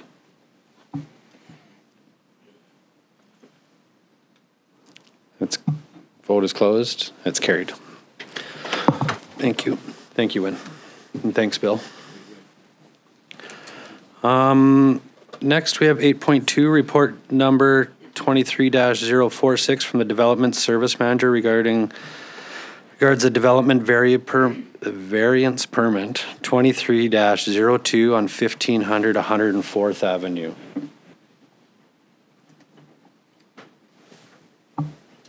Councillor Earl. Thank you, Your Worship. I will move the recommendation that report number 23-046 from the Development Services Manager regarding development variance permit 23-02 1500 104th Avenue be received. Further, that development variance permit number 23-02 be approved to vary the subdivision and development servicing bylaw number 4353/2017, Schedule E, Section 1.12, by allowing 2 driveway accesses per road frontage along 15th Street, and Table E6 by increasing the maximum allowable driveway width from 9 meters to 15.2 meters aggregate, which consists of a 6.7 meter access to the south along 15th Street and an 8.5 meter access to the north along 15th Street. I have a second.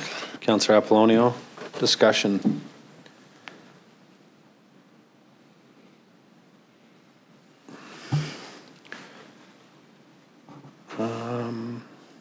All right, if there's no discussion, I will call this motion to vote. Through your worship, Oh, before the vote is called, can we have someone remove Councillor Parslow's voting card?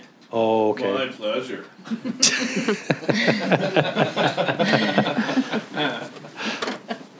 Thought you would never ask, eh, Councillor McDonald? Should ask somebody to photo that. Yeah. All right, I will call this motion to vote. Vote is closed. That's carried. Next, we have report number 23-047 from the project manager regards the 2023 Capital Roadworks Program, 95th Avenue, 17th Street to 13th Street.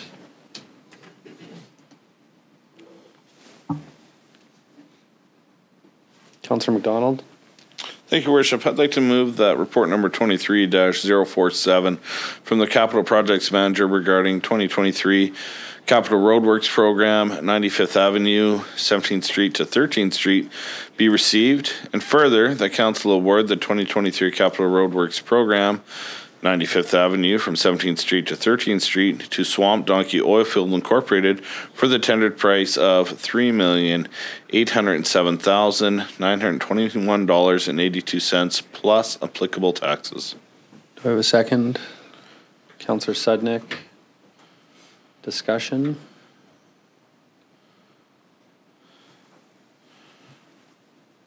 Any discussion? No? All right. I will call this motion to vote.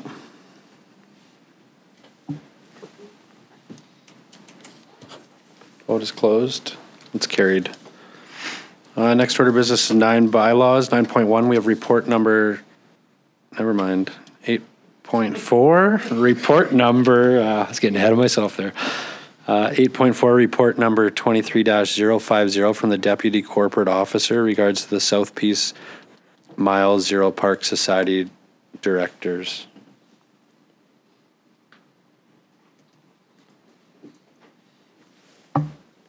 Councillor Kemp. Thank you, Your Worship. I'll move the recommendation, the report number 23-050 from the Deputy Corporate Officer regarding South Peace Mile Zero Park Society directors be received. Further, that Brenna Casey and Christy Rose be nominated as the city representatives to be elected or appointed to the Mile Zero Park Society board at their 2023 annual general meeting. I have a second. Councillor McDonald. Any discussion? All right, I will call this. Oh, did you need to just, Councillor Earl? Nothing too too crazy. Just want to thank both Brenna Casey and Christy Rose for putting their name forward on behalf of the city and the Mile Zero Park Society for the invite.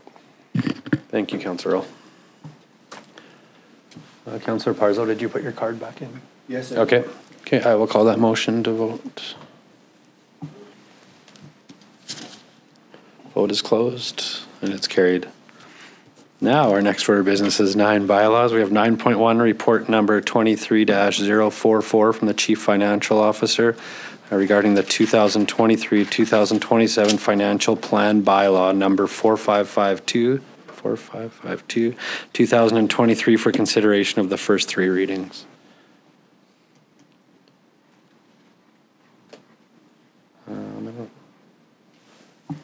Councillor McDonald. Thank you, Worship. I'd like to move that report number 23-044 from the Chief Financial Officer in regards to 2023 to 2027 Financial Plan Bylaw number 4552, 2023 be received. Further, that the 2023 to 2027 Financial Plan Bylaw number 4552, 2023 be given first 3 readings. Do I have a second? Councillor Kemp. Discussion? No discussion. I will call this motion to vote.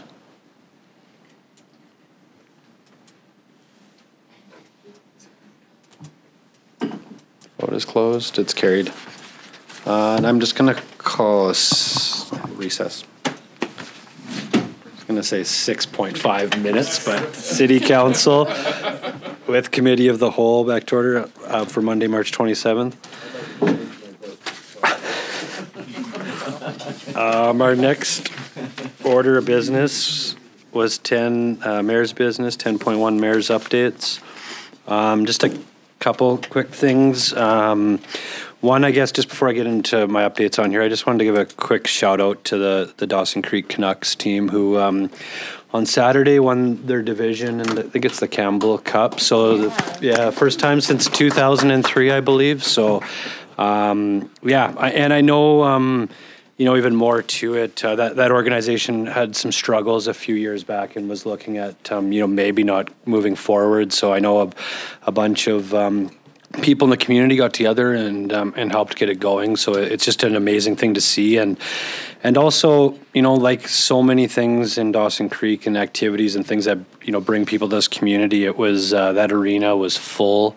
Kevin was there. He was telling me this morning that there was 1,900 people is our capacity, and we had to turn people away on Saturdays. So, just an amazing problem to have, really. Those are the good problems that we would like to see. So, and good for their organization. And I know they're off to the Koi Cup now in Quesnel, so we just wish them the best of luck there and, thank them. And, so just wanted to recognize that. And then I just had a couple things. One, Brian McLeod. Actually, there was two. Brian McLeod is you'll have to excuse me because I was away and then I can't remember, but he's the vice president of relations for Walmart Canada or Western Canada, I believe. So I had a call with himself and then another lady who looks after the Dawson Creek branch as the area manager. So, just they gave me a bit of an update on what they're doing and their plans. There's nothing new that they're doing. They're just maintaining and continuing. Things are well for them in Dawson Creek. They did say that they had $57,000 last year collected from their tills that was distributed back amongst local nonprofits and charities in the area. So it was good. They've also got a new general manager that they've hired that is starting in the next couple of weeks. So I just said once they get here, I'd like to meet them and have a coffee. So just give a quick update on that. Another one, Marianne Chichak is she works for Global Spectrum, which is kind of like a strategic planning marketing company, but was also a former mayor of a city in Alberta. But I've been working with her and Mayor Clayton at Grand Prairie just about maybe forming a group with the mayors in the whole Peace Country. And it's just, we've been talking pretty much since I've been sitting in this chair about how we move forward. And for me, it's more just about, I'd like to get a group, get us together just so we can, communicate, maybe not, have framework laid out, maybe just some open discussion about, things that those communities are doing, that they're doing well at, things that they're struggling in, just to more share some common knowledge and, if it gets some legs, maybe to go with it. And I think it'd be valuable to have the mayor and CAOs sit in on it to, so we've had a lot of dialogue trying to get forward it. It seems like most municipalities are on board with it, initially we'll see what comes of it. But I know Grand Prairie is, myself, I believe Peace River, Spirit River have also shown interest in it. So, so I just wanted to give a little update on that. And then that was it. And then 10.2 had a memo for myself regarding the community groups.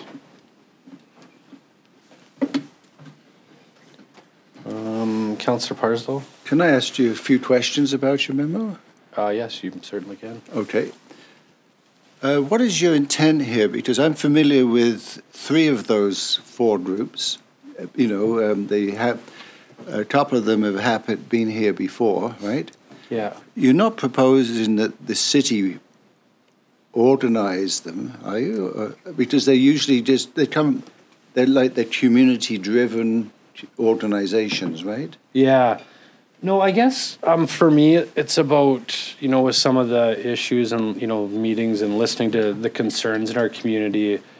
For me, it's about how do we make change to protect our future. And these programs, to me, like Big Brothers and Big Sisters, is about giving youth hope and change in different direction. And Crime Stoppers is about helping out Block parents and taking back our city. So it's not about having the city run them. It's just about having the city look into what it, to get them back up and started. And then there's some community groups that have expressed some interest in doing it. So I just thought if we were to take the lead and show that we're serious about this, and to collect some of this information, and then we can pass that on to some groups. I know I've already had some contact with Big Brothers and Big Sisters, but so that's kind of.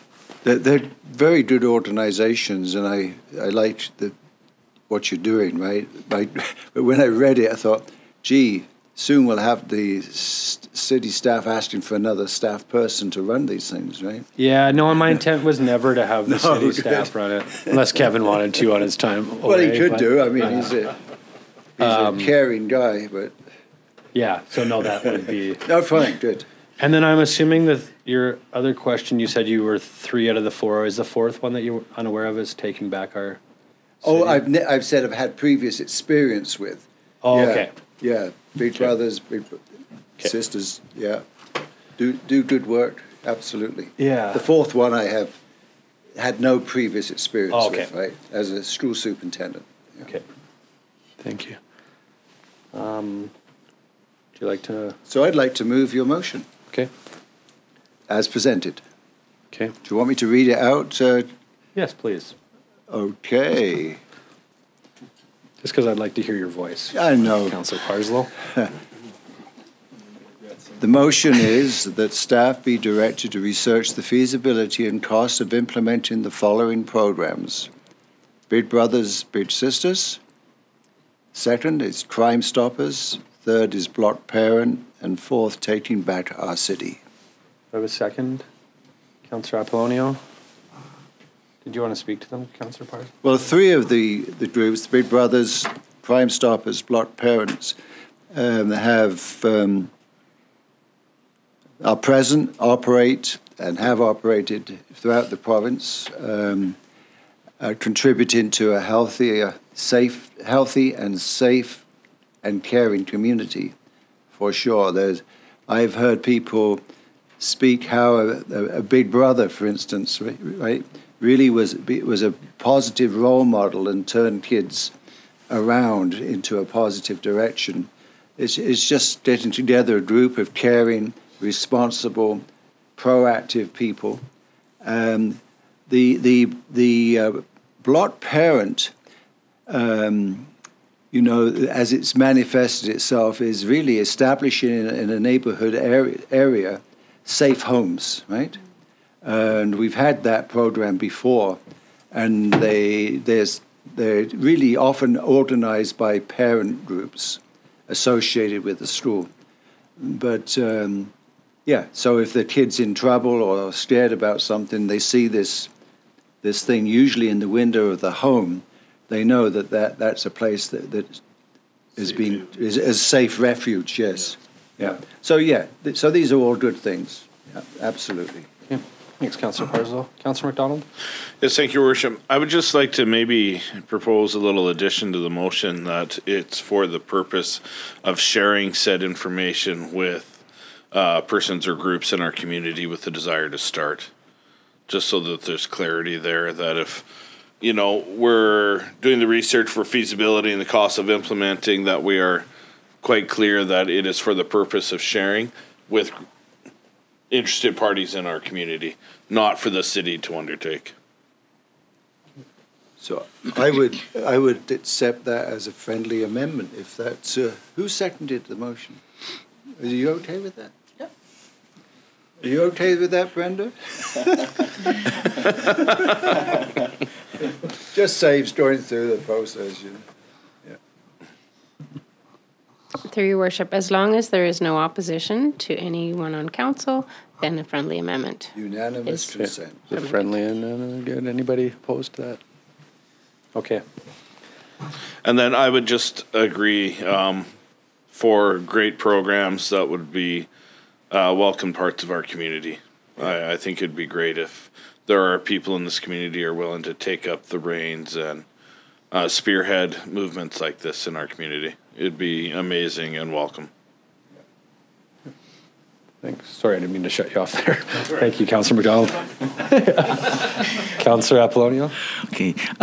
Of course, I know these 4 groups are positive in the community, but of course, being new in council, of course, in the city, and of course, the people out there, especially coming from outside Canada, can you have a big, Councillor Parslow, a brief description about the 4, especially Big Brothers, Big Sisters, Black Parents, so at least I know personally what's they're doing. I can give. Yours. Yeah, I mean, Big Brothers and Big Sisters is a program, and I don't know 100% because I know it's changed, but it's a program that's put in place for volunteers of all ages to volunteer to be a big brother and big sister where, if there's, youth in the community that, maybe needs some help in some area, or maybe it's an RCMP that's a big brother and, somebody can go hang out with him. And, it used to be like where you would meet with them once a week. So you would meet with a youth once a week and kind of be like their big brother if they don't have one and try and mentor. Yeah. Yeah. Crime Stoppers. I believe Crime Stoppers, I could be wrong, but is just about, showing that there's awareness in our community to crime and putting signs up and showing that we're part of the Crime Stoppers. And same with the Block Parent. Block Parent is back in the day when I remember it, like Councillor Parslow said, people had like Block Parent signs in their windows. So if, a child or, anybody is feeling threatened and they see that in their window, they know that it's a safe place to go to so that they can go to that door. And then Taking Back Our City is a program that was started in Whitehorse, I believe. That was about, they had a lot of crime going on.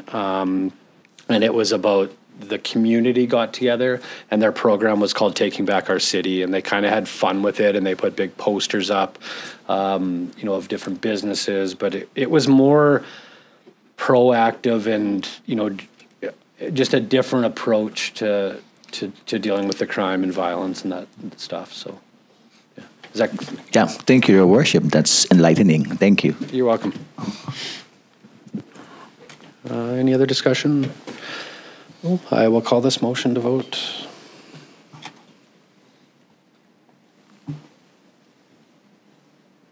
Vote is closed. That's carried.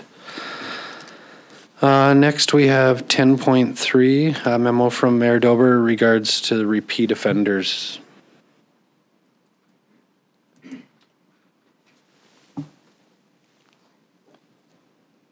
Councillor Earl. Thank you, Your Worship. I notice we may have, as you mentioned earlier, preempted this letter with the motion with respect to the Solicitor General's response to her. I'm wondering if this, do you think it's still worth a separate letter, or is it something that is kind of covered off by what we did with that motion?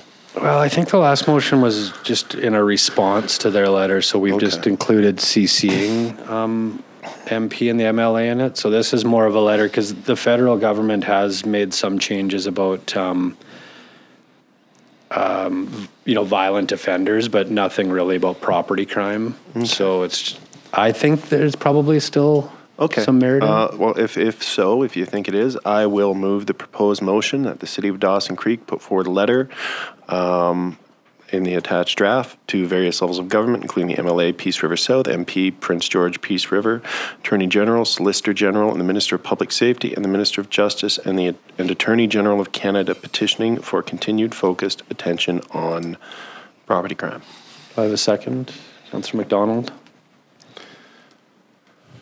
Any discussion?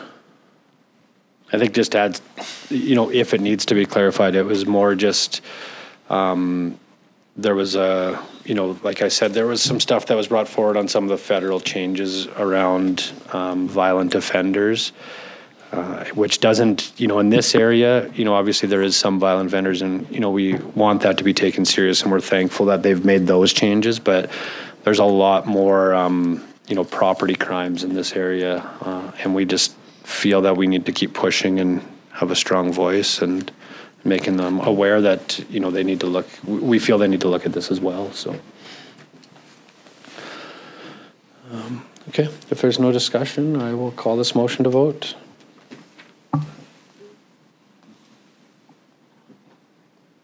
Vote is closed, and it's carried. Yes? Councillor McDonald? Thank you, Worship. I'd like to make a further motion that we as a city and council send a request out to our neighboring communities, including those just across the border, to join their voice with ours in sending this letter, trying to bring attention, because this is a regional problem as much as it is a city problem. And I'd like us to work in cooperation with our neighbors to become a louder voice to hopefully bring more attention to this problem in our region. Brenda, how do we do that? Can we make another motion right now? Okay, all right. So I'll get a second. Councillor Sudnick?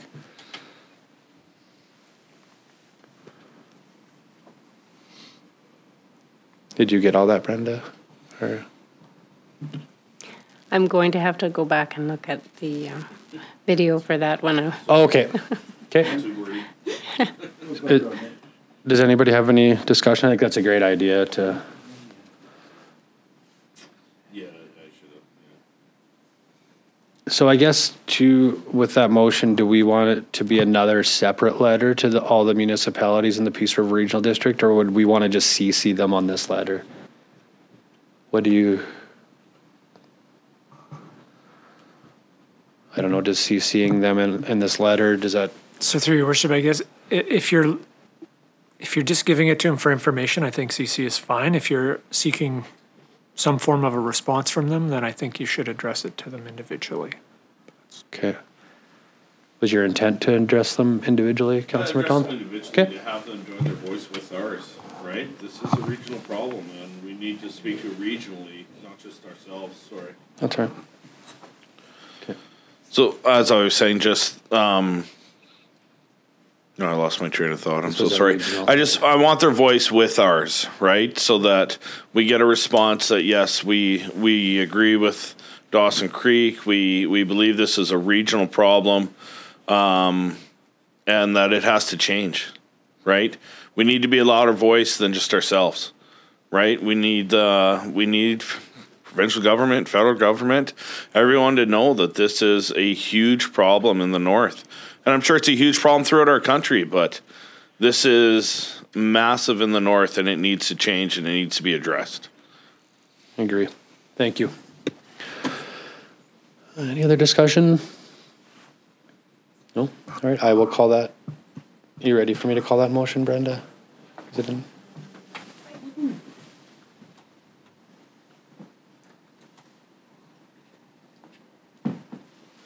All right, I will call that motion to vote. Vote is closed. It's carried. Our next order of business was 10.4. Do I just skip that one? Yeah, okay. Next order of business was 11. Chief Administrative Officer operational updates. Kevin. Good morning. Just a couple of quick notes for council. We have a water leak on 15th Street at about 105th Avenue, so crews are attending to that today. It appears a valve or somewhere near a valve's leaking, so there'll be a little bit of disruption, and we did get some social media post out yesterday just notifying folks. And so we'll be working on that. Is the season for potholes. They'll start showing up. Encourage anybody out there that they're usually on our website an ability to report potholes. There's an email and everything that go straight to Public Works. And as things dry up, and I was thinking about this morning, I was driving through town, people will start to get anxious and wonder when we're going to start sweeping streets. We are a ways away from that, so we'll temper expectations a little bit. It's still early, and as long as it's still freezing as hard as it is, we won't be out sweeping, but as soon as we can, we will. Typically, we need to the point where it's usually not freezing overnight or not as hard, because in order to keep dust down, we need to be able to spray water down as we sweep. So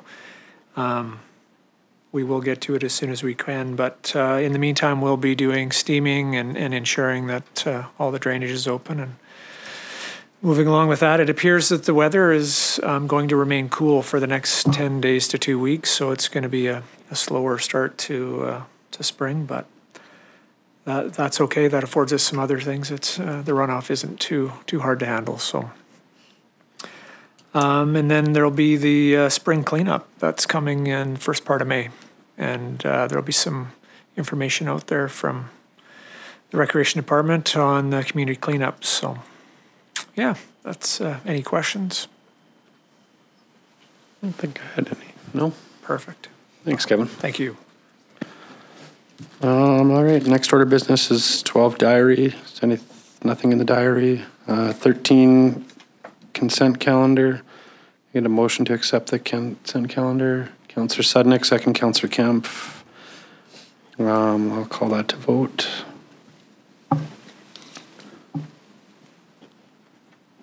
Vote is closed. It's carried. Is there anything that needed to be lifted from the consent calendar? No. Right. Next, 14 strategic priorities chart. I guess just to put out there, we did have our strategic planning, which was 10 days ago now. So I would assume in the next couple of weeks, we'll start getting some dialogue back and forth and be able to present something. I would think probably in the next month or so. Yeah. Okay. Anything else under that, Kevin? Or no. 15 media question period. There's no media here. 16 committee of the whole reports. 16.1. We have report number 23-048 from the Chief Financial Officer regards to the permissive tax exemption policy. So I'm just going to pull this up.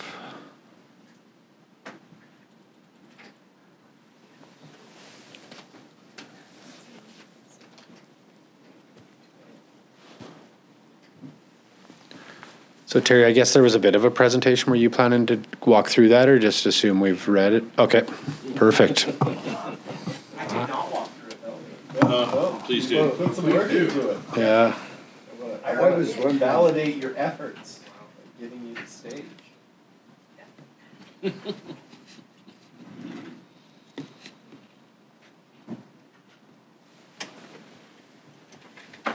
So lunch is coming at 12? Yes. This might be good to do after lunch. Well, if we'll see where we're at for time. I might just pause it, have lunch, then come back and finish with it. Be more than Just remember, Darcy, you said you like the sound of his voice. Did I say that? Publicly, I said that too, didn't I? What did Darcy say? In minutes. What did you say? I said I love to hear your voice. Oh, I see. Well, I'll sing if you like as well. I do sing.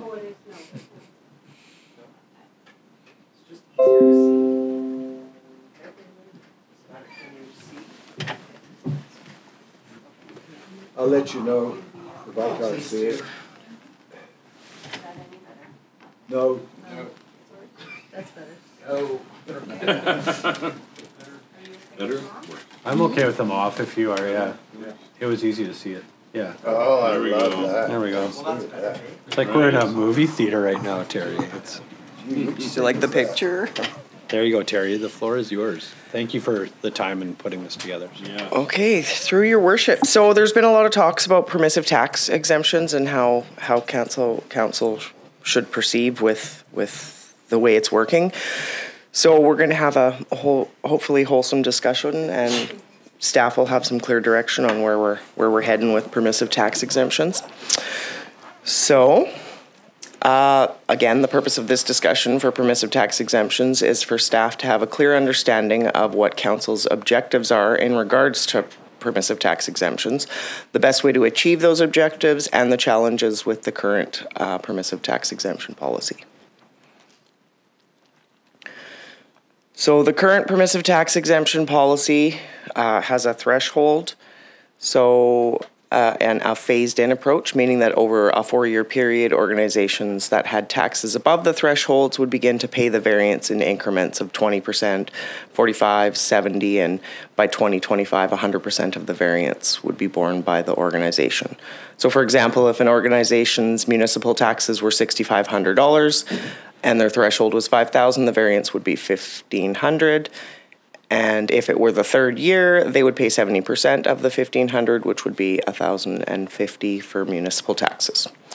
So the thresholds that are currently in place as per the policy are places of worship up to $15,000, not-for-profit sports-related up to $5,000, not-for-profit housing, seniors, and others both $10,000, and not-for-profit social-related is up to $5,000.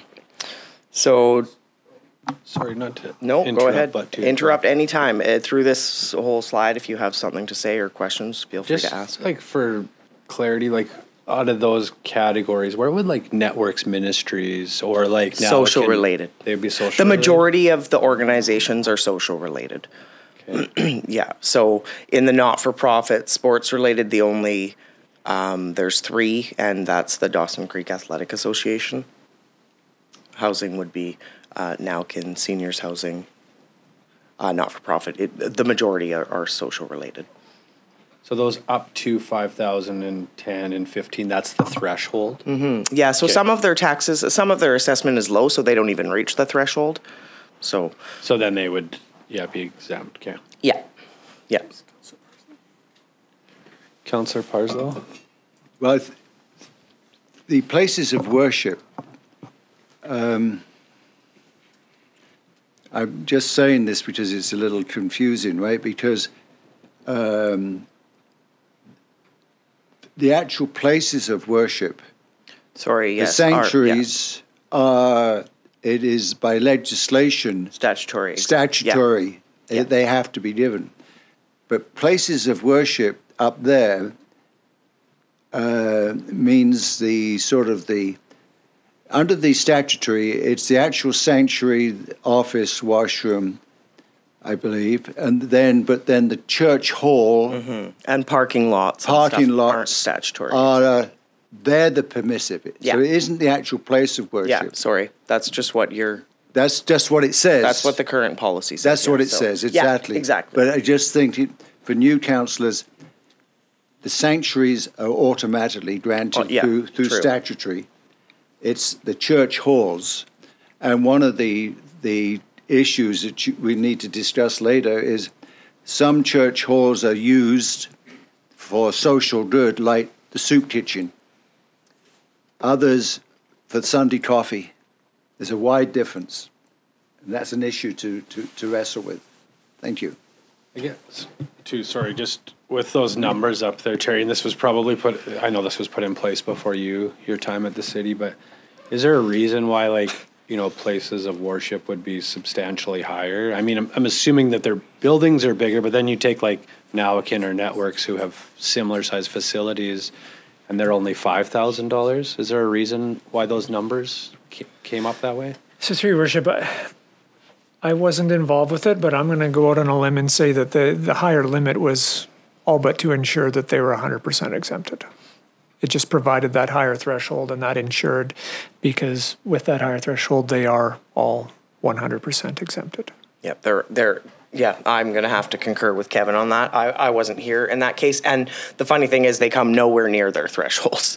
They're by far the lowest assessment value of most of the organizations that get a permissive tax exemption. So the high threshold is probably just to ensure that even if assessment drastically increased, they would still be 100% exempt. Does that answer your question?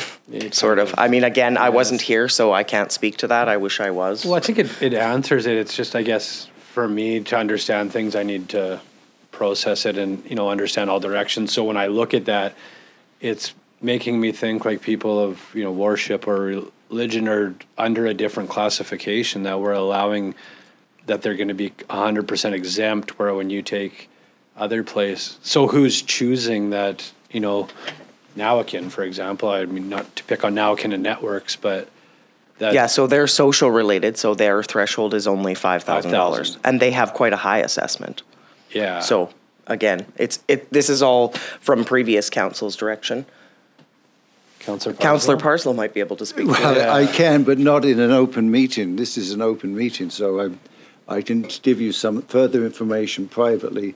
But the reason, one of the reasons that Councillor Earl and myself put this motion forward was the very issues that the mayor's sort of addressing here. How come one is 15 and they have coffee there, and then you've got Nowkin who's doing all these wonderful things at 5? It didn't make any sense to us. Do you follow me? Yeah. So I'm just saying, and there's some stuff I could add to that, but I won't add to it in the public forum. Okay, thank you. Sorry. Okay. No, that's good. This is great. I want everybody to understand what we're dealing with, because like I said to Kevin, there's so many variables when it comes to permissive tax exemptions, and there's so many things that you don't think of, and so this is great. So with the thresholds, We do our permissive tax through bylaw, and they are due by October 31st of the previous tax year. So for 2023, it was due October 31st, 2022, which when trying to calculate the percentage that the organization should be exempted per the current policy, staff are always working off of last year's assessment and have no idea if assessment will increase, decrease, or stay the same, which makes it really difficult to accurately calculate the percentages of the exemption and try to achieve the thresholds. So total exemptions granted in 2023, places of worship, the total municipal taxes are 29,426. Not-for-profit social related is 21,153,000 of exempted taxes. The not-for-profit housing is 19,830. Not-for-profit seniors and others is 7,637 of exempted taxes, and the not-for-profit social related is 92,207 of exempted taxes. And just to be clear, this is strictly municipal taxes. No other taxes are considered in this slide. And the city lease properties, which are always 100% exempt, is 334,878,000 for a total of 505,131, or approximately 2.56% of tax revenue for 2023. I guess one thing, Terry, just like going back a little bit before this permissive tax exemption policy was put in place, were all these groups 100%? I believe so, yes. Okay. Yep. Yeah. Okay. Thank you. Yeah. Councillor Parslow? Just a comment about the city leased properties. So the reason why that's so high is that we have so many functions. Let's step back a bit. There's an awful lot of things happen in this community for a community of this size. And a number of the things that happen are delivered through societies and organizations. And for instance, the curling club, the city owns that building, but it's totally operated by the club. And so because we have so many things being operated by societies, that's why that figure is so high. Okay? In other communities, either they don't have such a rich array of things, or they don't have a TAPAC, or they don't have the splendid art gallery that we have, right? That's why we have, contrary to sometimes things you hear, when you keep being asked for more, everyone who comes to this community is amazed by how much we have. And that's, a lot of it is because we don't run them ourselves. Other people are running them for us, and that's why that's so high. So you look at that, that's what is it as a percentage? 334 of what? 500 is about, it's about 60%, isn't it? Of our, yeah. Okay. Thank you. Councillor Earl? Thank you, Worship. And just to add a bit of context to the discussion, so yeah, to your point, previously it was 100% exempt, and part of the reason for pursuing this policy was it was basically an open-ended subsidy.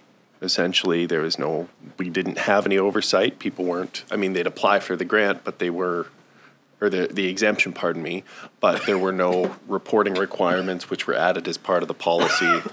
And this also kind of imposed a ceiling on the amount that people would get back in the goal of containing costs. And as we'll see later in the report, that is something we probably need to work on.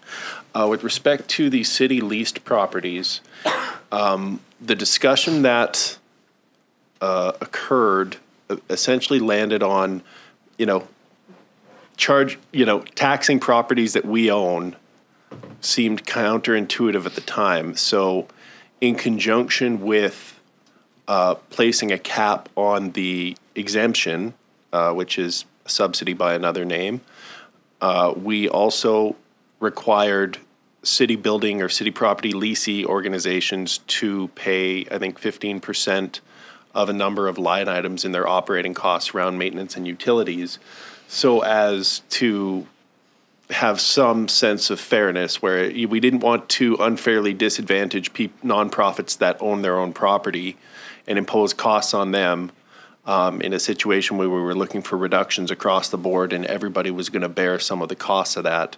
Nonprofits that were leasing city facilities, we pursued the option of recoup some costs from them. And because it was a percentage, which is interesting how this conversation is, but because it was a percentage, the notion was that it would also create downward pressure or create an incentive for them to contain costs because they could save themselves some money because they would have to pay less of a percentage to us if, for instance, they were more judicious with how they use their energy or they were more proactive in preventative maintenance. That would reduce our costs and by extension their costs. So it is kind of a convoluted thing how it rolled out, and I'm glad for the discussion, but there is a lot of context that goes into understanding how we kind of arrived here.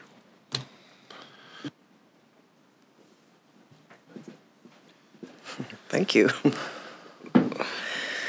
Okay, so challenges with trying to calculate the percentage of the current way the policy works. So if a tax-exempt property is over the threshold, there's a calculation that must be done in order to calculate the exempt percentage that staff need to send to BC Assessment in the bylaw by October 31st.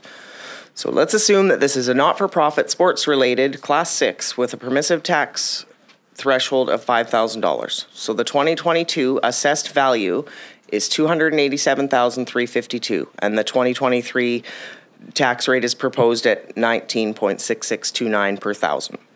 So first we have to calculate how calculate the estimated taxes. So we just take the assessment divided by 1,000 times it by the tax rate, which gives us 5,650.17.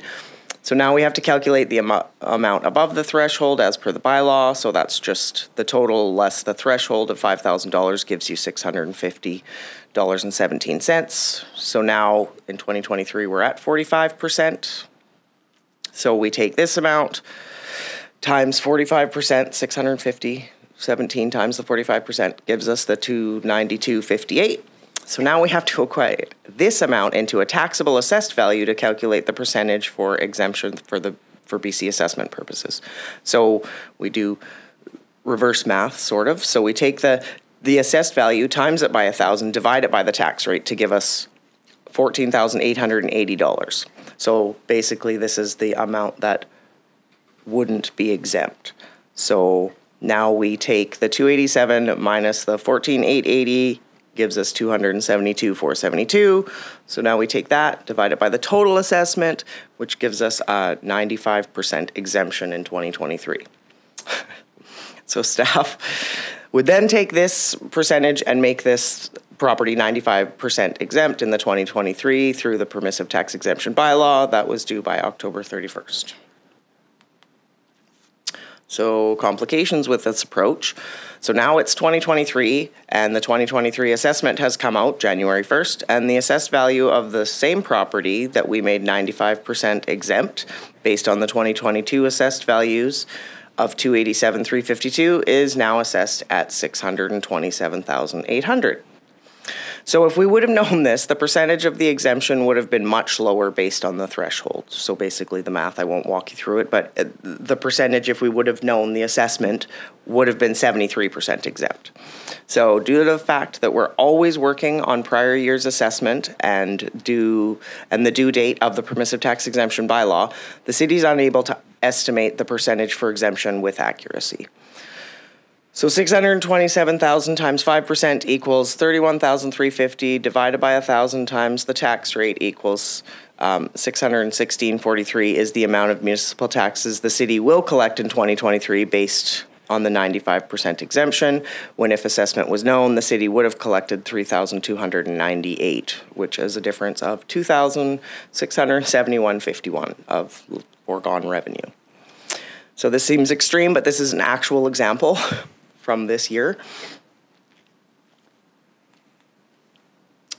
So here's what we know. The current method for the permissive tax exemption bylaw doesn't seem to be working as anticipated. having threshold amounts and trying to calculate percentages for exemption is proving to be very difficult. We're always working off of last year's assessment, which is a struggle. When exemptions are done through the bylaw, all taxes are exempted, not just the municipal portion. So the current structure puts the tax burden on remaining taxpayers for other government taxes, such as school tax, regional district, hospital district, municipal finance authority, and BC assessment. Property tax exemptions require a significant amount of staff time collecting, assessing applications, summarizing in preparation for council, calculating exemptions for the bylaw, and advertising as per legislation. So, what are council's objectives in regards to permissive tax exemptions? Is council happy with the results of the current method for permissive tax exemption now that it has been in effect for 2 years? Are the thresholds in place still relevant? Does the current method achieve what council set out to achieve?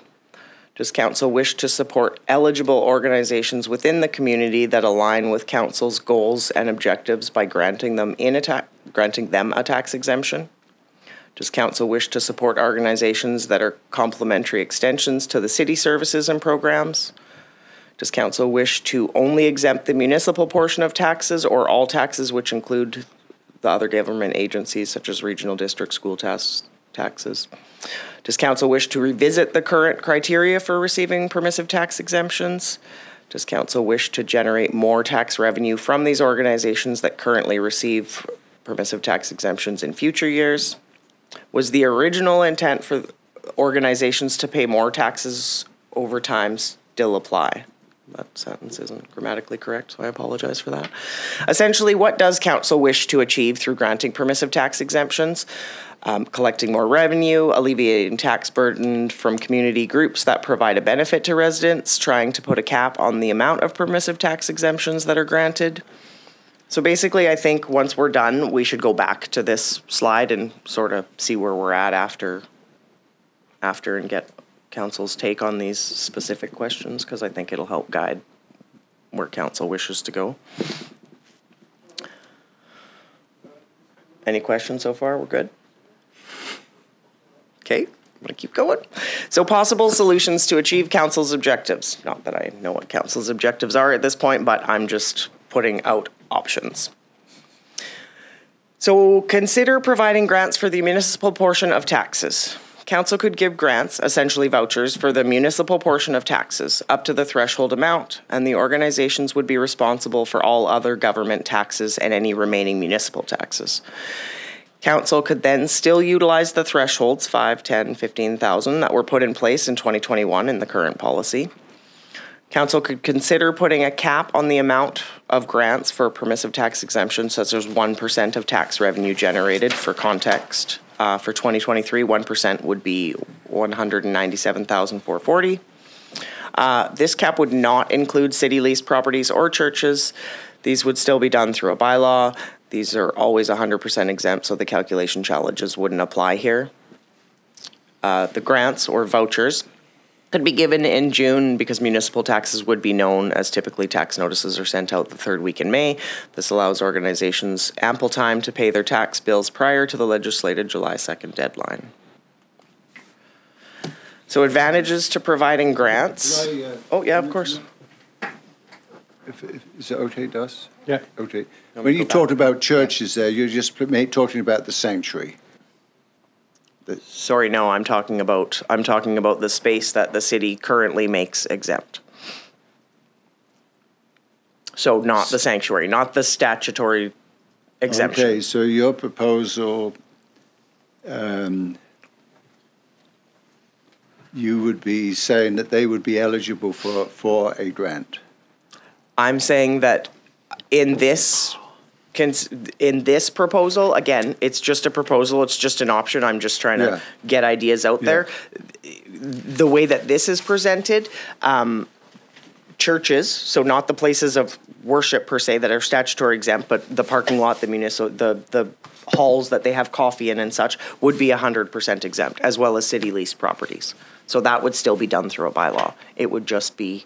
I see. Yeah.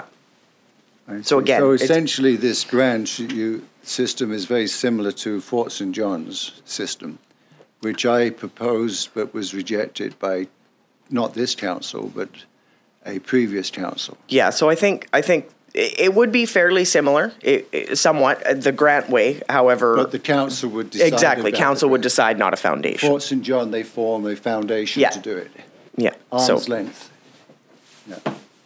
Yeah, and I think a lot has to do with when you grant a permissive tax exemption, you're exempting them from all taxes. I think that's important to know. So I guess advantage just to clarify that too, and because lots of times you've said municipal taxes and our portion. So right now, when we exempt them, then the rest of the taxpayers in Dawson Creek are bearing the pickup costs to the school district PRD. Yeah. So in this slide, I do an example of that. Okay. So advantages to providing grants for permissive tax exemptions. So a budget for grants could easily be established without needing to know the assessed values. Council can feel confident in the amount that is granted to organizations because the thresholds are known. It solves the unintended consequence of shifting the tax burden levied by other authorities. Organizations will be responsible for other government taxes such as the RD, hospital district, school tax, MFA, and BCAA. Taxpayers would understand the dollar impact to them in regards to permissive tax exemption, and staff time would be drastically reduced because the percentage calculations for exemptions would be eliminated. So disadvantages to providing grants. Organizations would essentially have more of a tax burden to pay due to the fact that grants would only be covering the municipal portion, whereas the current structure is through bylaw and those organizations are exempted from all the taxes, so municipal and the other government agencies. More taxes for organizations could equate to higher fees passed on to users of services and facilities, and quite a short turnaround time from issuing vouchers to tax deadline. So just for context, I put in a scenario for 2023 if grants were given.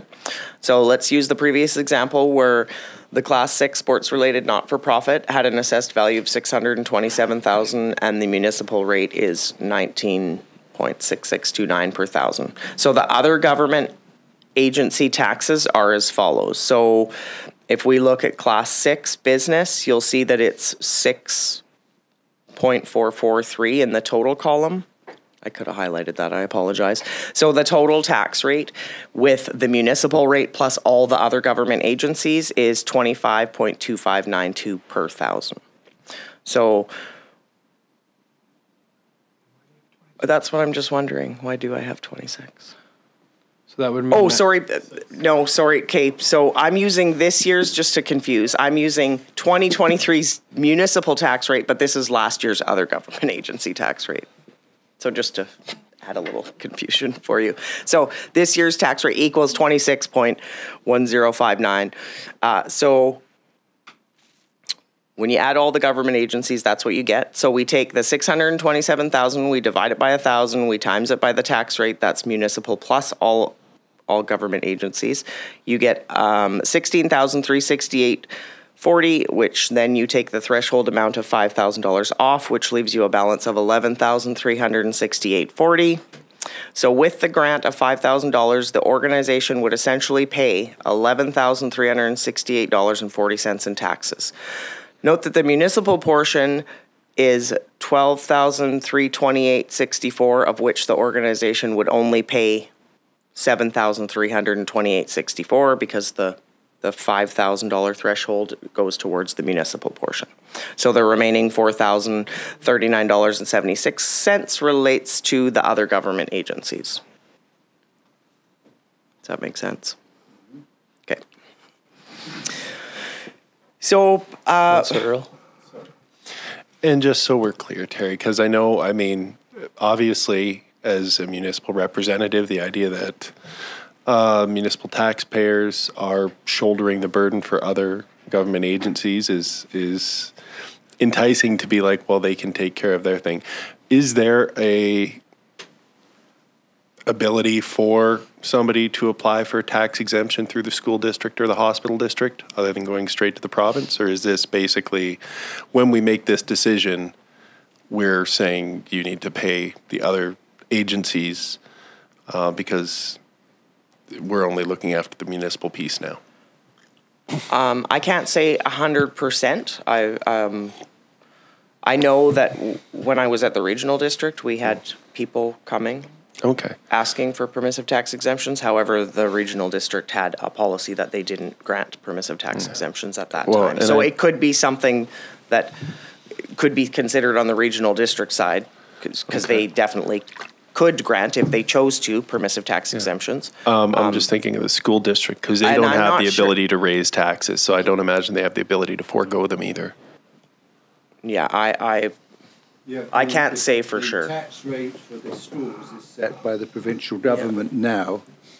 So I think in my homework on this topic, I don't believe any other level of government has the ability to grant permissive tax exemption.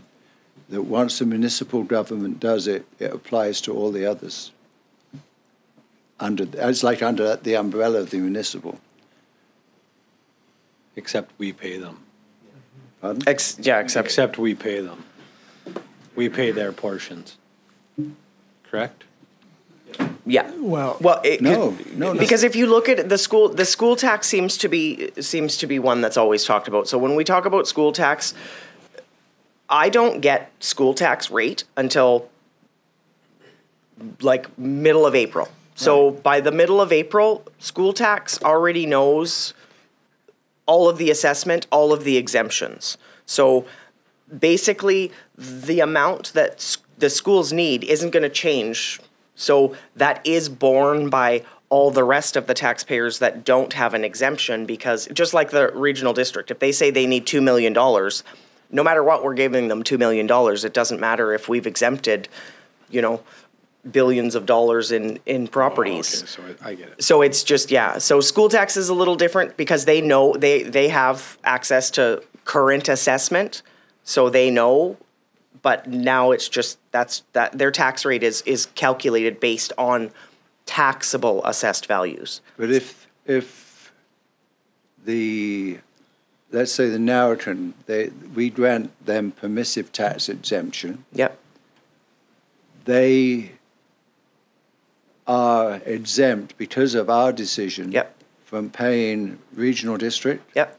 School district. All the taxes. The whole lot. Yep. However, the tax burden is so calculated, right, so that the rest of the taxpayers their tax rates are enough to cover the fact that these people are exempt. That's essentially the tax burden is shifted away from all these organizations onto the rest of the community. Yeah. And that is an issue that the council must wrestle with, the fairness of that. Yeah, it is basically transferring tax. Because that's exactly 1 mil is, in round dollars, and correct me if I'm wrong, but for this purposes it's useful maybe, 1 mil of taxation in Dawson Creek will generate approximately 200,000. Yeah. So when we say exemption of 500, you're talking 2.5 mils that the rest of the taxpayers are having to pay in lieu of the other people as a collective. They're Is not that paying fair? more. Yeah, they definitely pick up the tax burden. They pick it up. Yeah. Yeah. But so just to clarify that, so say, for example, Networks Ministries' tax bill is $15,000 and we exempt $5,000. They're not exempt from all the other ones. They wouldn't be if it's a grant. So that's one of the So Right now through, they but are. if But it's right through now a they bylaw, are. Yes. they are And then- exempt from all at whatever percentage. They are exempt from So the all 5,000 the plus taxes. all the other ones. Yeah. Yeah. And then we're then paying those other ones because of the exemption. Yeah. Because no matter what, the regional district and the hospital district and BCAA and MFA and the school tax, they need to generate a certain amount of revenue. So no matter what, they're going to generate that revenue and they're not going to worry about what the assessment is because they just need to get that revenue. So whatever we've exempted, say we exempted, $5 million in assessed value of properties. Well, that $5 million that would have paid the tax is now borne by the other billion that's still taxed. It's quite confusing, but it definitely is spread because you just have to think about it as a set amount that school needs, or the regional district is the easiest example, just because, I've worked for both. So they need $2 million. So they're going to give me a letter that says our tax requisition is $2 million. So no matter what, the city's already exempted all these properties, so there is no assessment value for these. And so that $2 million now is picked up by the residents that are paying taxes. Fewer properties. Yeah, by fewer properties, exactly. Just hypothetically say, because I've been using Nowakin and Network Ministries, but say they are not here. They can't afford this, they close down, and then the services they offer are then burdened by the city or the province. So we then take over the facilities like the curling rink, then they would be 100% tax exempt. So the hard part that I struggle with in my mind is charging these organizations that contribute a lot to our community, like a curling rink, which is an athletic thing that we then own, we build, we buy, we don't pay taxes. So networks and now can close down. And, we have that vulnerable population that needs help. So the province comes in and opens a facility. Would they pay taxes? No. Or the city wouldn't? No. Yeah, if it's a city-owned building, it's just statutorily exempt and used for city purposes, municipal or regional district purposes. It's statutorily exempt from taxes. That's my struggle with buildings that the city owns that we lease, those we have to make exempt through a bylaw because they're not statutorily exempt because the city is not operating out of those facilities. But so when we're saying taxpayers are picking up the rest of the costs, the taxpayers are picking up the rest of the costs of a curling rink or a hockey rink that is used by 400 people. So it's kind of the same thing in a way, if you look at it that way, because we're exempting a curling rink, and not to pick on the curling rink, but, it's just because it was brought up, but, of 200 or 300 members, the rest of the city taxpayers are making that up. So exactly. For Nowakin, for example, that's maybe got 500 users. Well, and that's at the beginning of the conversation. That's what I was talking about. There's so many variables to consider, and it's a really tough subject. It honestly is, and it just basically has to be a decision, and it's tough because again, what benefits one might not benefit another, but for the good of the community, it's super beneficial. So. Yeah, and it's hard to choose who. It's hard to choose, exactly. That's I'm just expressing how I. Yeah, no, I get it. Councillor McDonald. Sorry, Charlie. Thank you. So, just for clarification, for myself being new, we charge the curling club a lease fee to use our property, or do we is it like a nominal, like here, give us $1 and we cover everything, or do we actually charge them a proper lease fee that is taking into consideration the fact that the city is covering their taxes? Is that built into it, or? So, as Councillor Earl alluded to earlier, some of the properties that are city leased, 5 to be exact, curling rink being one of them, are now paying 15% of seven of our lines. So insurance, gas, water, sewer, garbage, electricity, just operational costs that cost the city quite a bit. They're now paying 15%. As for a lease cost, like a per month, no, it's $1. So they don't pay they don't pay the city a lease cost. So we're giving them, sorry, I shut my mic off. As a city, we're essentially giving them a large grant that's not a grant to operate out of our building. But I guess too, you can look at it like they're, nonprofit organization running, a facility or a service that it would be like if the people that run minor baseball came to us and said, we want to mow the lawns and take over it. We would be like, okay, well, we'll tax exempt that, and you do it. So through your worship, I think, these lease facilities that we talk about, the curling rink, K-Pac, Lakota.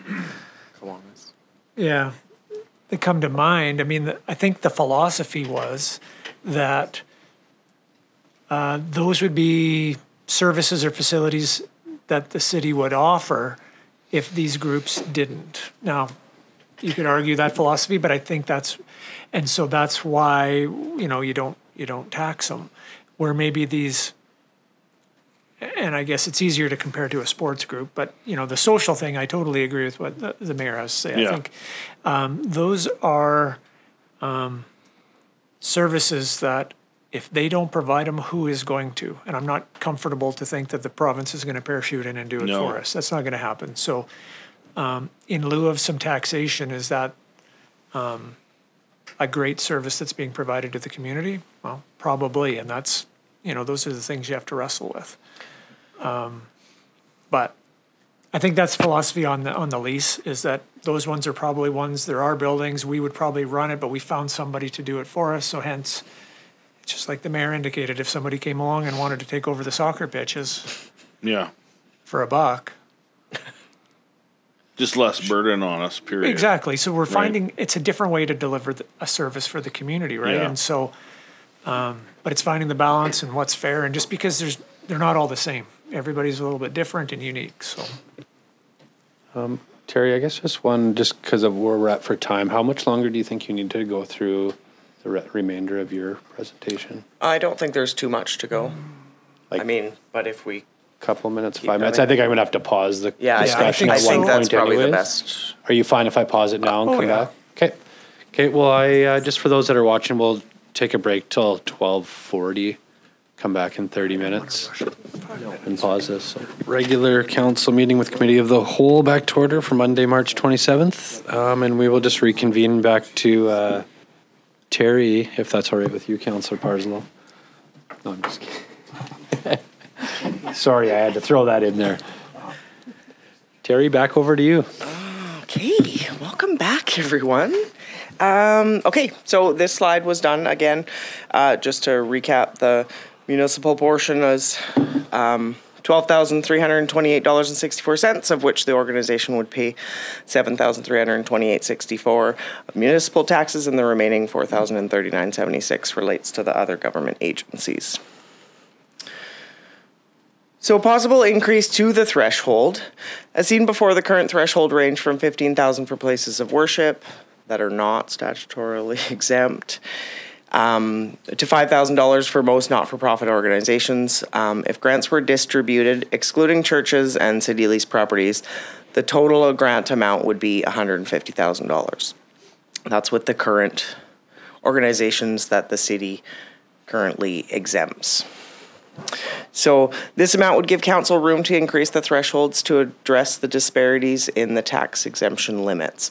So a possible solution would be increasing the thresholds as follows. Places of worship could stay at up to $15,000.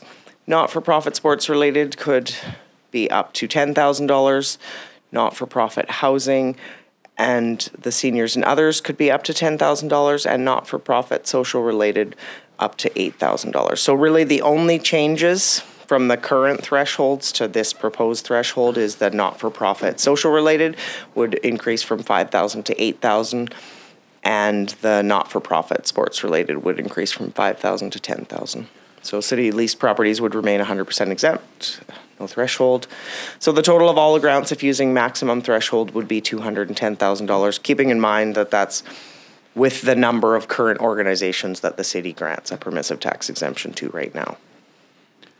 Terry, just to add to that, so the exemption is $150,000. What's the total revenue generated to the city of Dawson Creek, like from before when these were all 100%? So if we're giving $150,000 in grants, how much revenue is coming in? I wouldn't be able to tell you that this second. No. Because that $150,000 is the threshold. So that's just the number of, so there's like 3 sports related, 4 of the housing, 2 of the seniors and others, and then I'm not really sure the exact number of the not. So that's where the $150,000 comes in. It's just me adding up the thresholds. Oh, okay. Yeah. So I could, though, given 10 minutes, I could quickly calculate it for you. Yeah, it doesn't have to be right this minute. I was just curious to, once this permissive tax agreement or exemption was put in place, what the revenue is. Yeah, so it would be fair, so $505,000 is what we granted this year. So out of all the organizations, including city leased properties, I literally took all of the revenue for that and deducted the 45% that were calculated. So it would be close to $600,000, roughly. Including I would say. city property? Yeah, that's including city leased property. Which is 400 of that.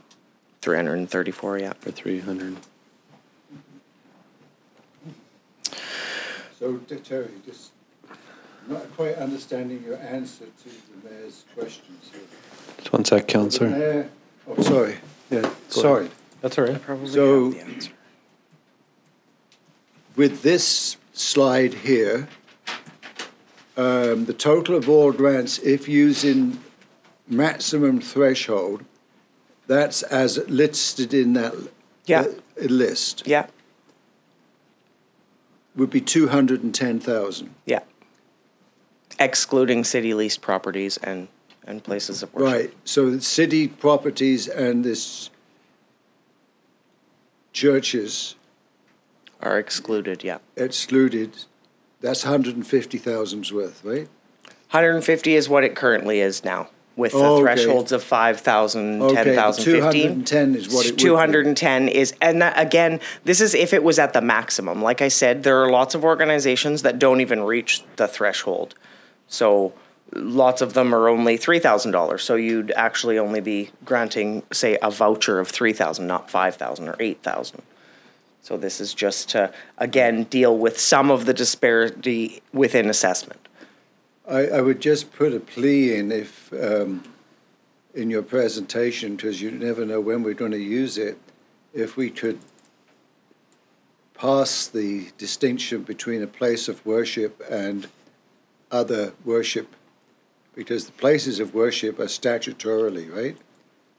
So when you say places of worship, I think we should come up with another, because the places of worship are already out of this. Do you see what I'm trying to say? I totally see what you're trying to say. I'm happy to adjust. Good. I'm just thinking about future presentations to maybe interested groups.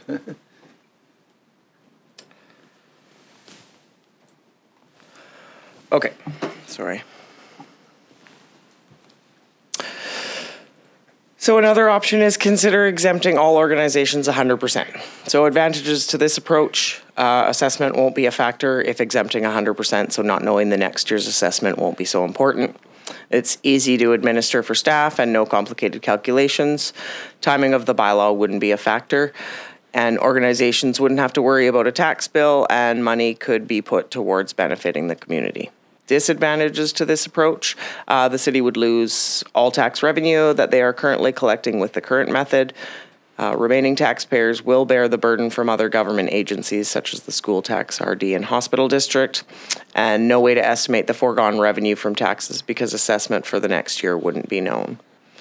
No need for this scenario in this example, as the organization would not have a tax bill at all due to being 100% exempt from all taxes.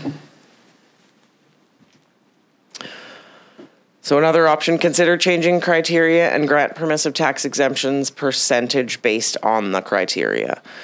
So this approach would give priority to applications where project outcomes best align with the city's strategic planning goals and objectives.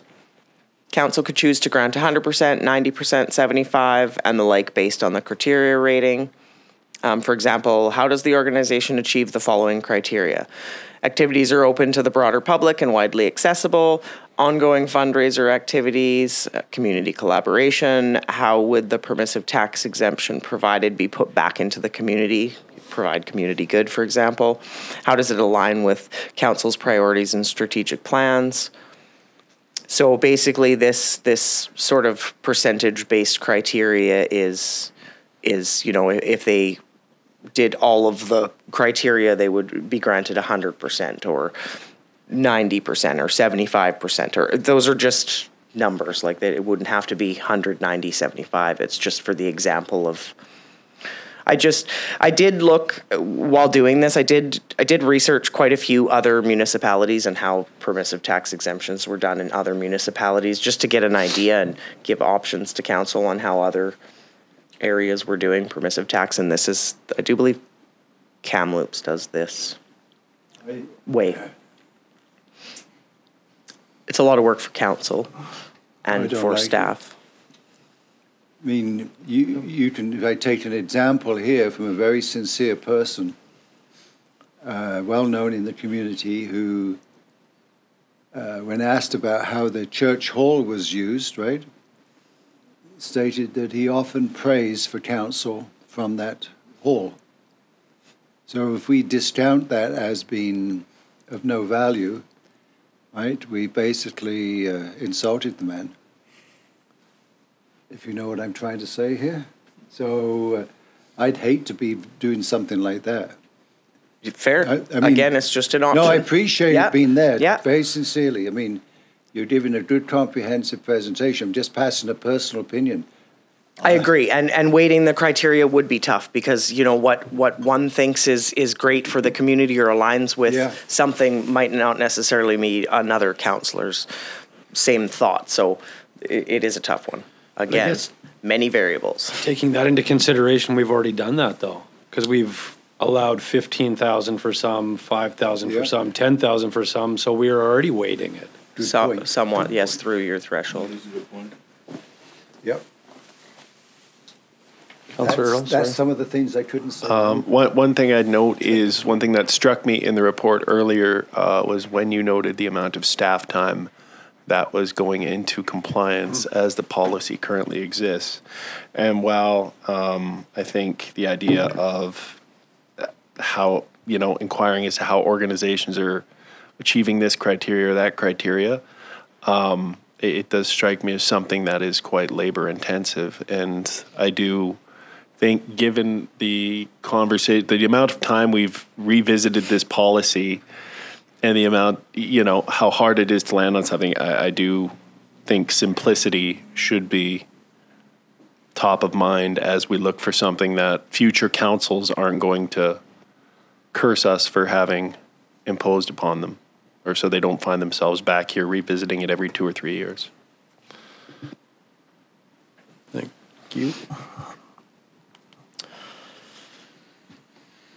Okay, advantages and disadvantages of the weighted criteria. So advantages of this approach: assessment wouldn't be a factor if exempting a specific percentage, therefore not knowing next year's assessment wouldn't be so important. Easy to administer for staff and not complicated calculations. However, timing of the bylaw won't be a factor.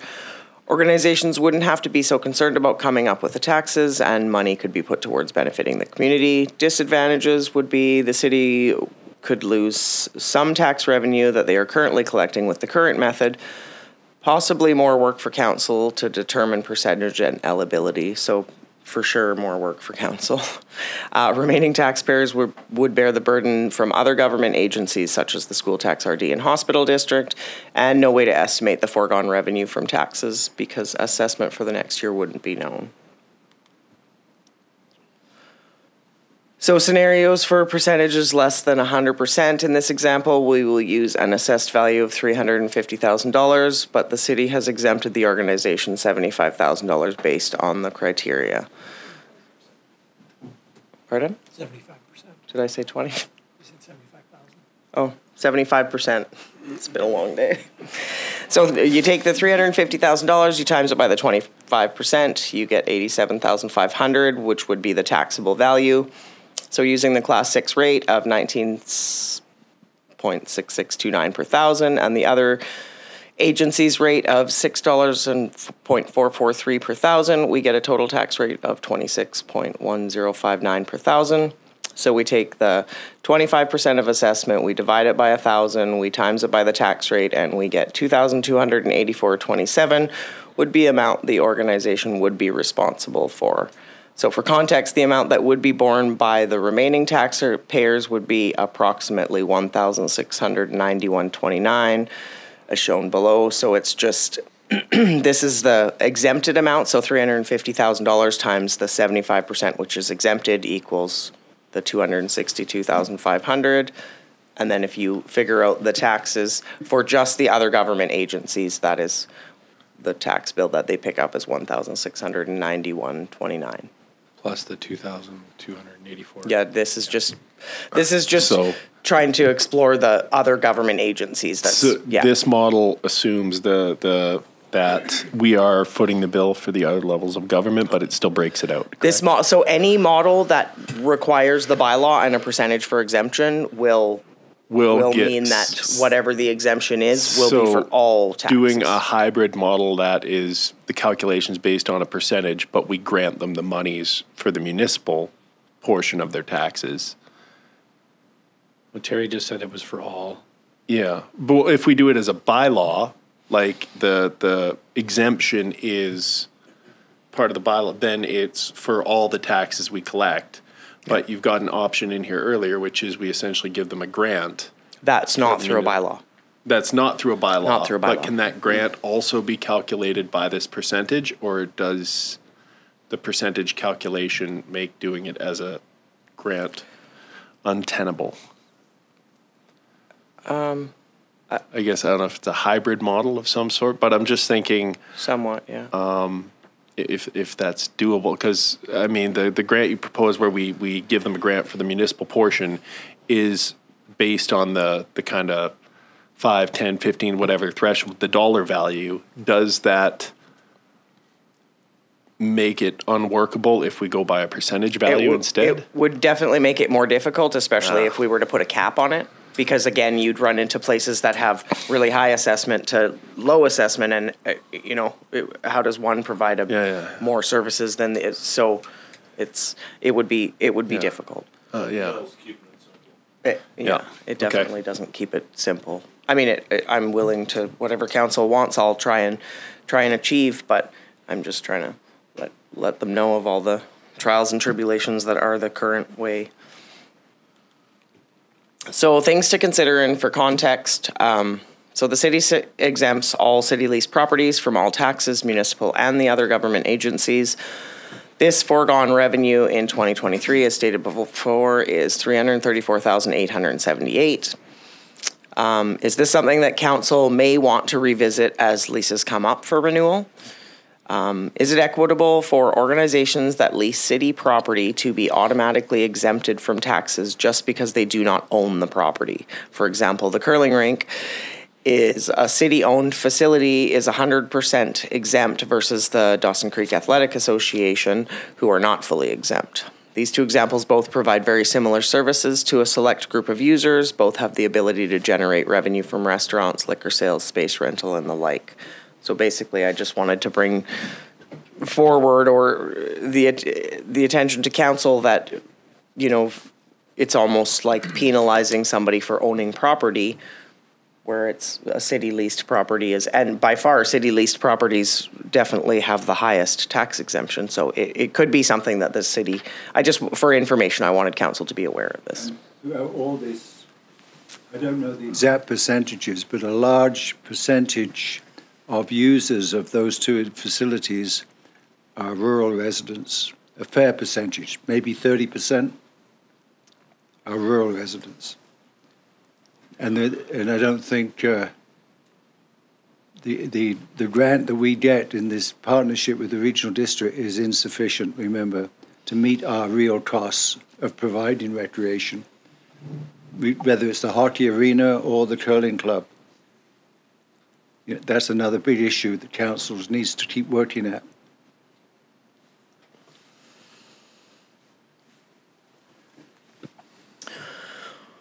Okay, so next steps. So basically, what are council's objectives regarding permissive tax exemptions? How will we achieve those objectives? What are council's concerns regarding the permissive tax exemption? And how can we address these concerns? So basically, staff need direction from council regarding permissive tax exemptions and how we should proceed. So another option that I didn't put in the PowerPoint, which I should have, was just keep as status quo the way it's going now. It is an option to keep it the same. I don't recommend it as a staff recommendation, but I should have put it as an option, so I apologize. So once I receive direction from council, I can create a policy and move forward as per what council wishes to achieve. Staff can bring back the policy as per council's direction. The policy review would be up for 30 days to gain stakeholders' input, and then we would communicate with all the current recipients of permissive tax exemptions to inform them of possible changes to exemptions. Kevin? I was just going to say, so being that we're in a committee of the whole, there is no motions, so hence when we say direction, we're trying to gain through via feedback and commentary where council may want to go without formally providing that through a motion. So that's where this discussion has been helpful, but if there's an ability to steer us in a direction one way or the other, I mean, I think that the questions for us is, do you still want to do thresholds? And if you do want to do thresholds, are those current thresholds relevant and accurate and representative of what you want to do? Or do you want to look at, some sort of a grant system, or, as we just went through the last 20 pages, there's a lot of options and a lot of information, and certainly, just whatever you can provide us will be helpful to point us to those next steps. And then I guess, Kevin, just before we turn it over to council to ask some more questions or their direction, there's been some comments about some of this permissive tax exemption has been brought into closed before, and there's obviously some delicate things to talk about. So if somebody, sitting here wanted to bring something up that involved, persons that needs to be enclosed, how do they go about doing that, or what? I'll ask my corporate officer about that. Through your worship, there are various requirements to be met before things can be discussed in camera. Most of the discussion regarding permissive tax exemption can be in the open. Okay. It's only information that the specific organization would need to be kept confidential, such as, I'm not sure if they had any,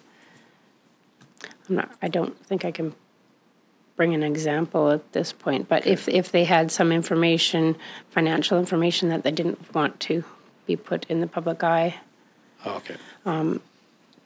Future plans or such, I'm not sure. There'd have to be a reason to discuss it in camera that we'd consider before going in camera. Otherwise, it's best to keep all this in the open meeting. Okay, thank you. Councillor Earl? And just to kind of follow up with respect to the current policy in place and the reporting requirements for nonprofits that are eligible for a permissive tax exemption, are all the organizations that have been granted an exemption compliant with the reporting requirements? Are they providing financials and the requisite information? I would have to double check with Arla, since she administers the majority of that. Okay. I will and get I'd back say to you on that if for that's sure. not the case, I don't know if they should be eligible moving forward, or if that would automatically revoke their eligibility. Because that is one of the requirements is, and I appreciate how tough a subject is, but this is, we are stewards of the public's resources. And as I think we were saying during the break, if you were to ask somebody who uses, be it golf club, curling club, networks, about the value of those services, most people would be very hard pressed to put a price on them. But we as a government kind of have to.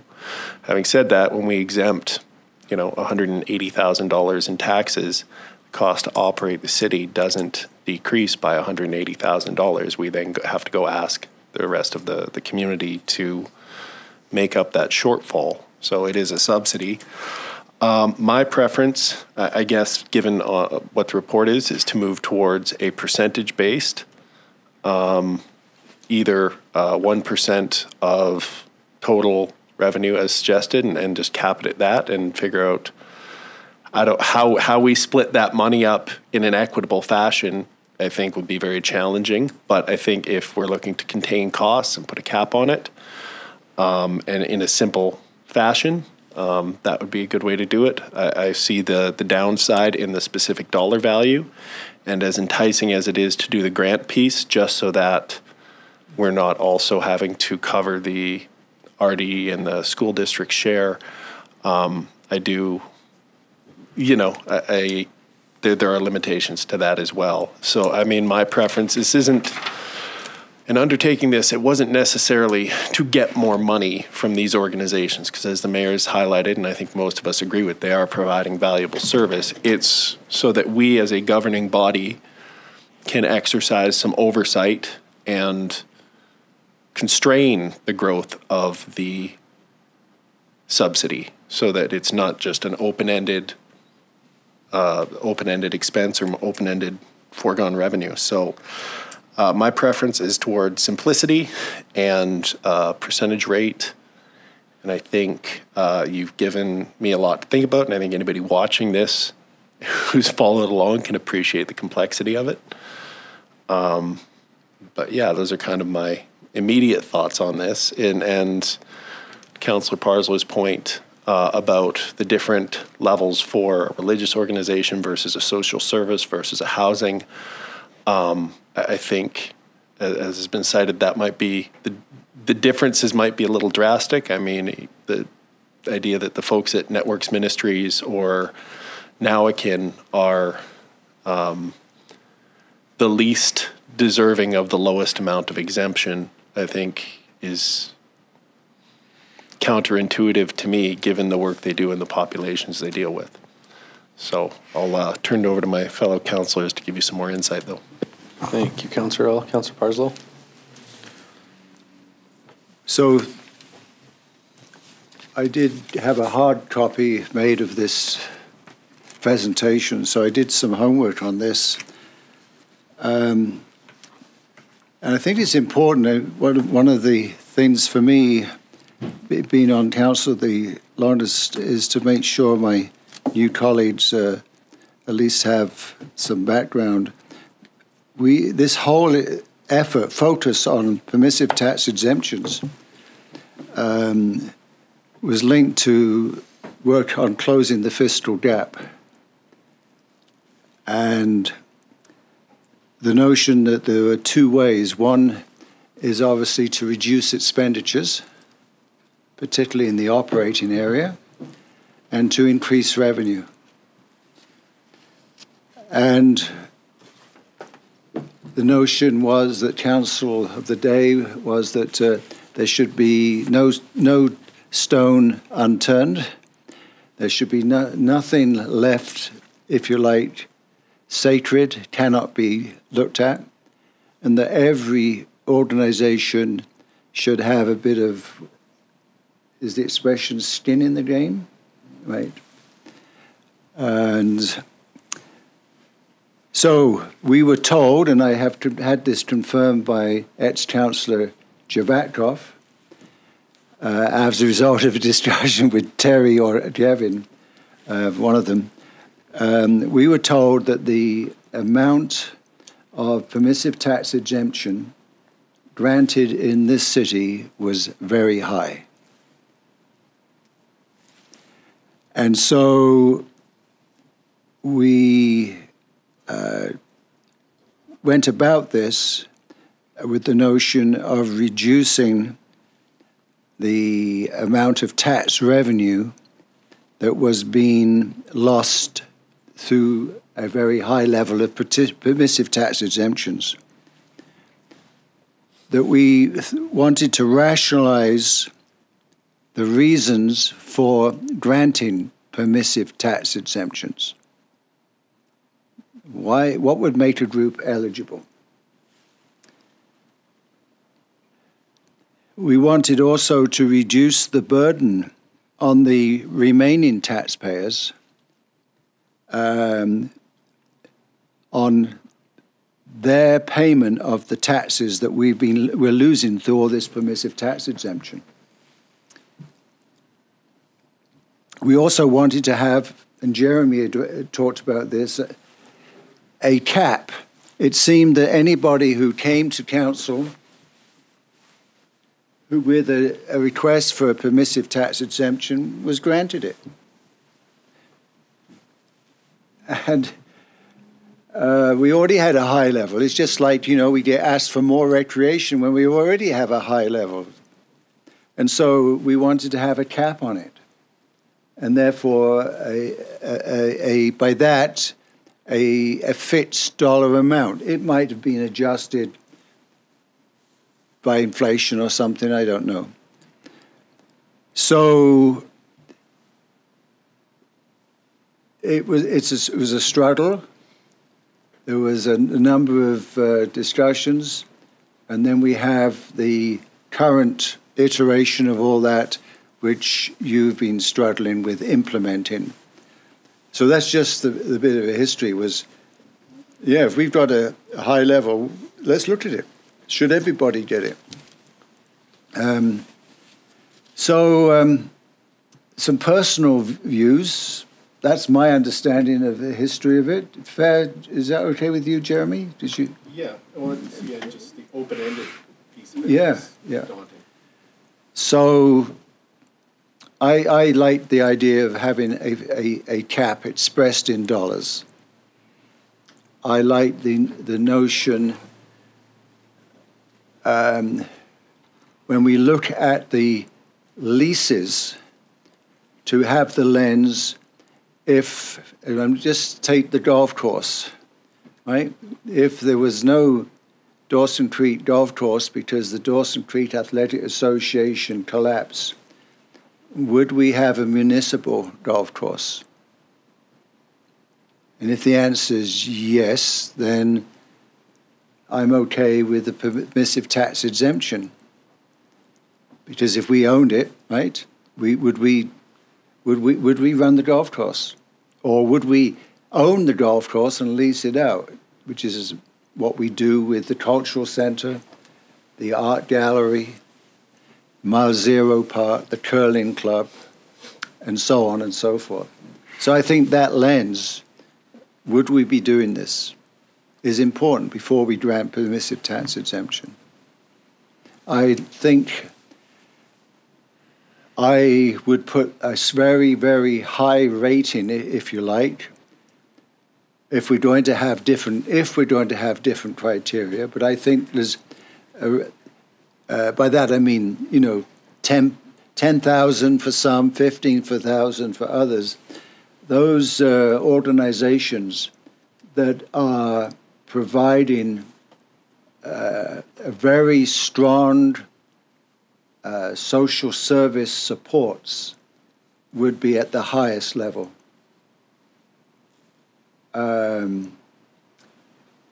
Sports would not be at such a high level. I believe that church buildings that are not used for worship, the pastor's office and so on, should not have 100% tax exemption right now. They be fit into the scheme with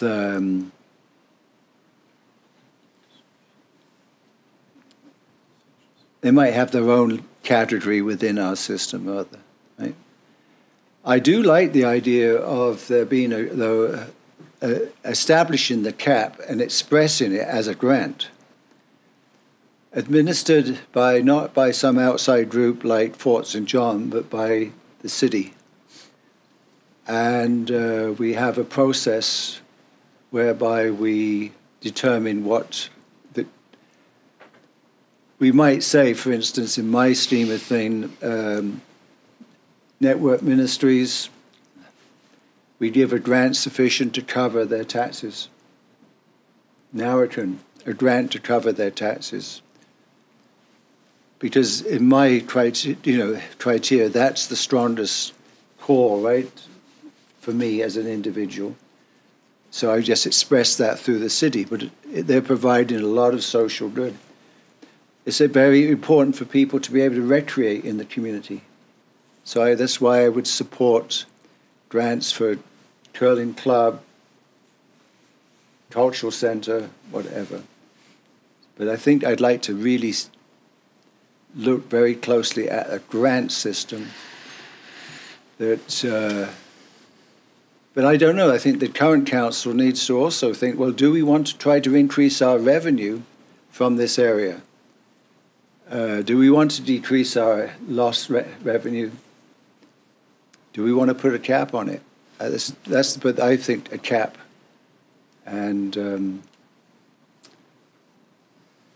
And also, last comment, I think whatever you do, you're going to get strong reaction. Guaranteed. Yeah. Sorry for the rambling, but we just expressed enough thinking. Right? Thanks, Councillor Parslow. Councillor McDonald? Thank you, Worship. I'm going to agree with Councillor Earl, Councillor Parslow that in my personal belief, a priority would be Nawakan networks, those that are providing more social services than those that are providing recreation. I think those should be our priorities. But I wonder about the cap and if we're getting more and more people applying for exemption grants, etc., not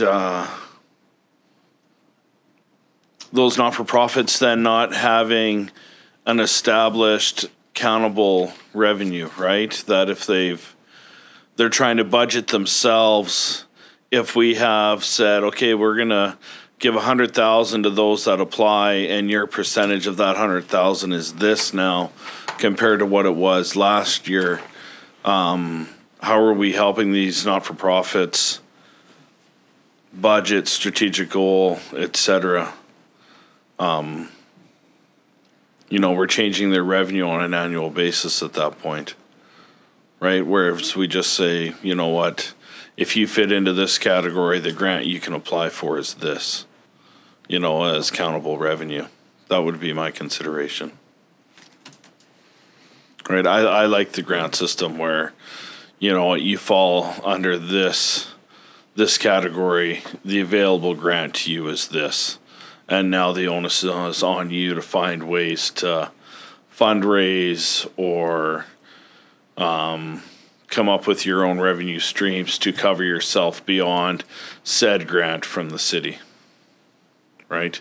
But I do worry at the same time, as Councillor Parslow said, of it just snowballing, that all of a sudden we have 300 not-for-profits taking a $5,000 grant from us, right?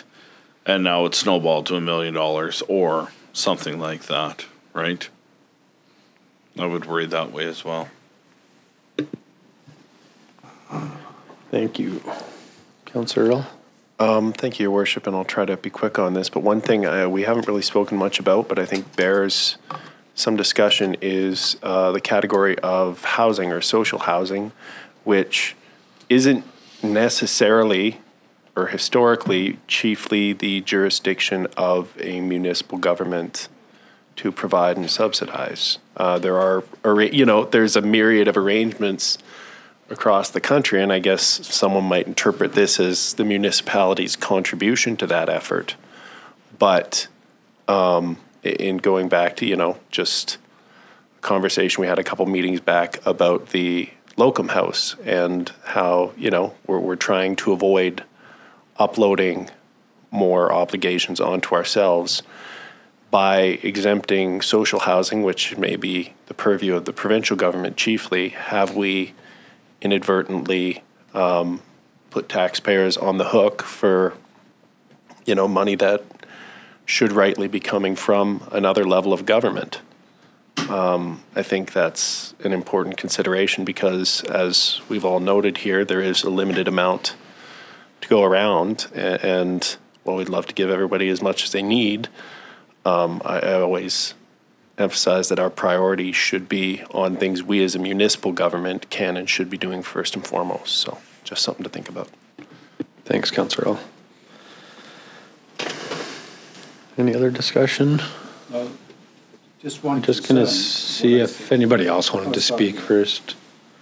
No? Okay. Just one concern, just to add to the complication.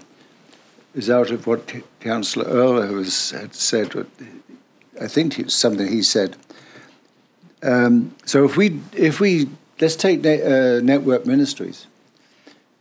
So if we say no longer any permissive tax exemption, but here we're giving you a grant that will cover your municipal taxes, they still will then have to pay out of their pocket the school tax, the regional district tax, etc., etc. Unless it's a percentage, right? No? No. So am I right in what I'm saying? Yeah. So again, if council chose to do the grant system would strictly apply to municipal taxes. So Councillor Parslow is correct that they would be responsible for all the other government agency taxes. But if council chooses to do it through a percentage, through a bylaw, whatever percentage is exempted from all taxes. School tax, regional district, hospital district. So only through a bylaw would these organizations be exempt from all the other government agency taxes. So if it was a grant system, they would be responsible for any variance over if you chose a threshold or if you chose, saying these 4 organizations are at the top of your priority, so you're going to grant them, 100% of their municipal taxes. They vary quite a bit. So, and like to Councillor McDonald's comment about, it could spiral into $1 million. I'm proposing that council puts a cap on how much, so it would never spiral. So if an organization came and requested and council was already at its cap, you would, I'm assuming, just decline that request. Because like you said, it could totally spiral. You could have every organization coming to council asking for a permissive tax exemption. But any that own property. There's not that many in nonprofits in Dawson Creek that own property to get it to that level, right? Like, I mean, it could change with time, but for sure, we're not talking Rotary Club. It's, it's people that actually own. For sure. And another positive to the grant, I think it's a positive, would be that, as assessment increases, so would their taxes, but so would the city's revenue for taxes as well, because assessment goes up, so that's more tax. So the cap would grow with assessment. So it's somewhat achieving a disparity in assessment.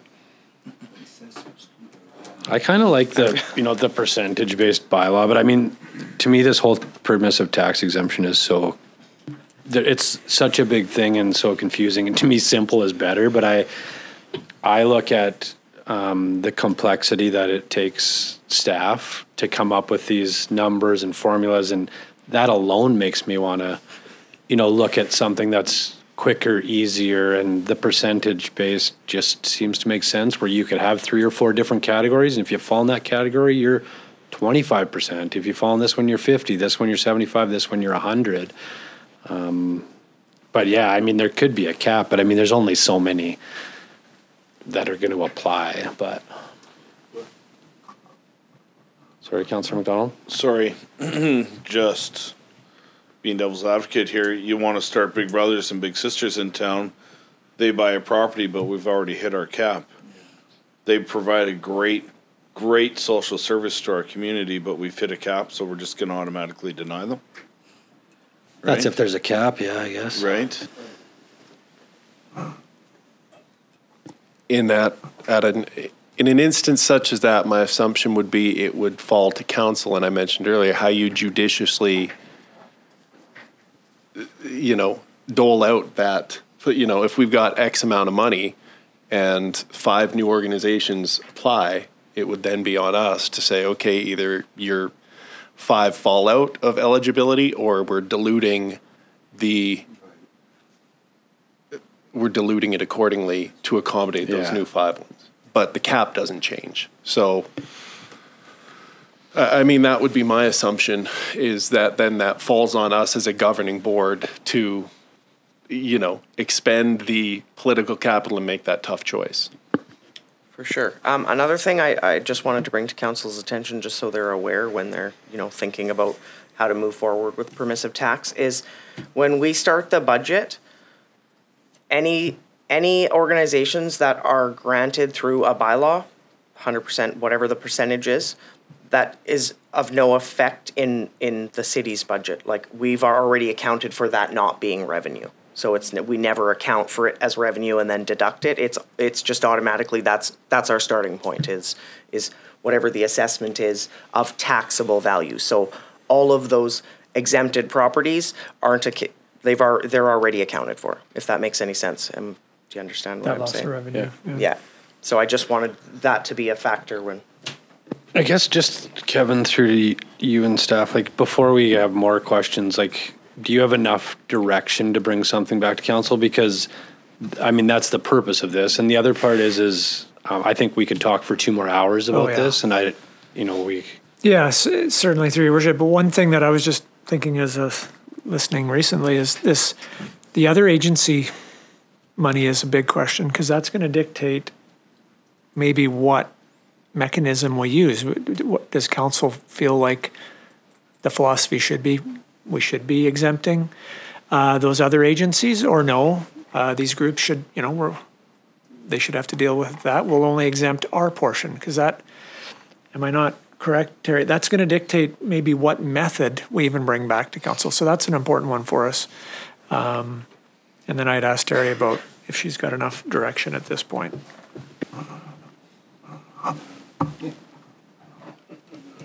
So, through your worship, I think I have somewhat direct. Like I think the majority, from what I'm hearing, is leaning towards the grant system. However, I'm a little bit confused because of the we're going to grant. Is there going to be a threshold, or is that something that council wants, or do they want to just pick, say 7 organizations that really do good for the community, and no matter what, we're exempting them all of their municipal taxes? That's where I'm a little bit unsure on what council's direction is, how I could bring back something.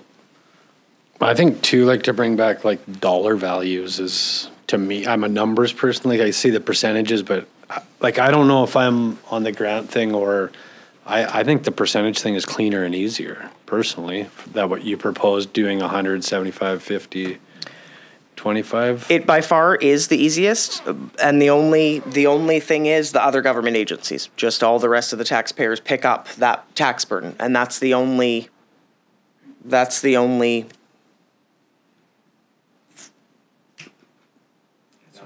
Yeah, that's the only drawback is the other government agency taxes being picked up by everybody else. And I guess that's where I like to see the actual dollar value of things. It's. Yeah, I don't know what that means, right? But to know what, to say like, we want 100% exempt everybody. I don't know what that dollar value is. So I sort of did calculations to figure out if the city was to go. So old thresholds, 178,470, 35 would be other government agency taxes that other government the organizations would pay. Like, this is through everybody that currently has a permissive tax exemption through the city. Yeah. So that is just other government agency taxes. So, for context, go ahead. And we don't. There's some order here, but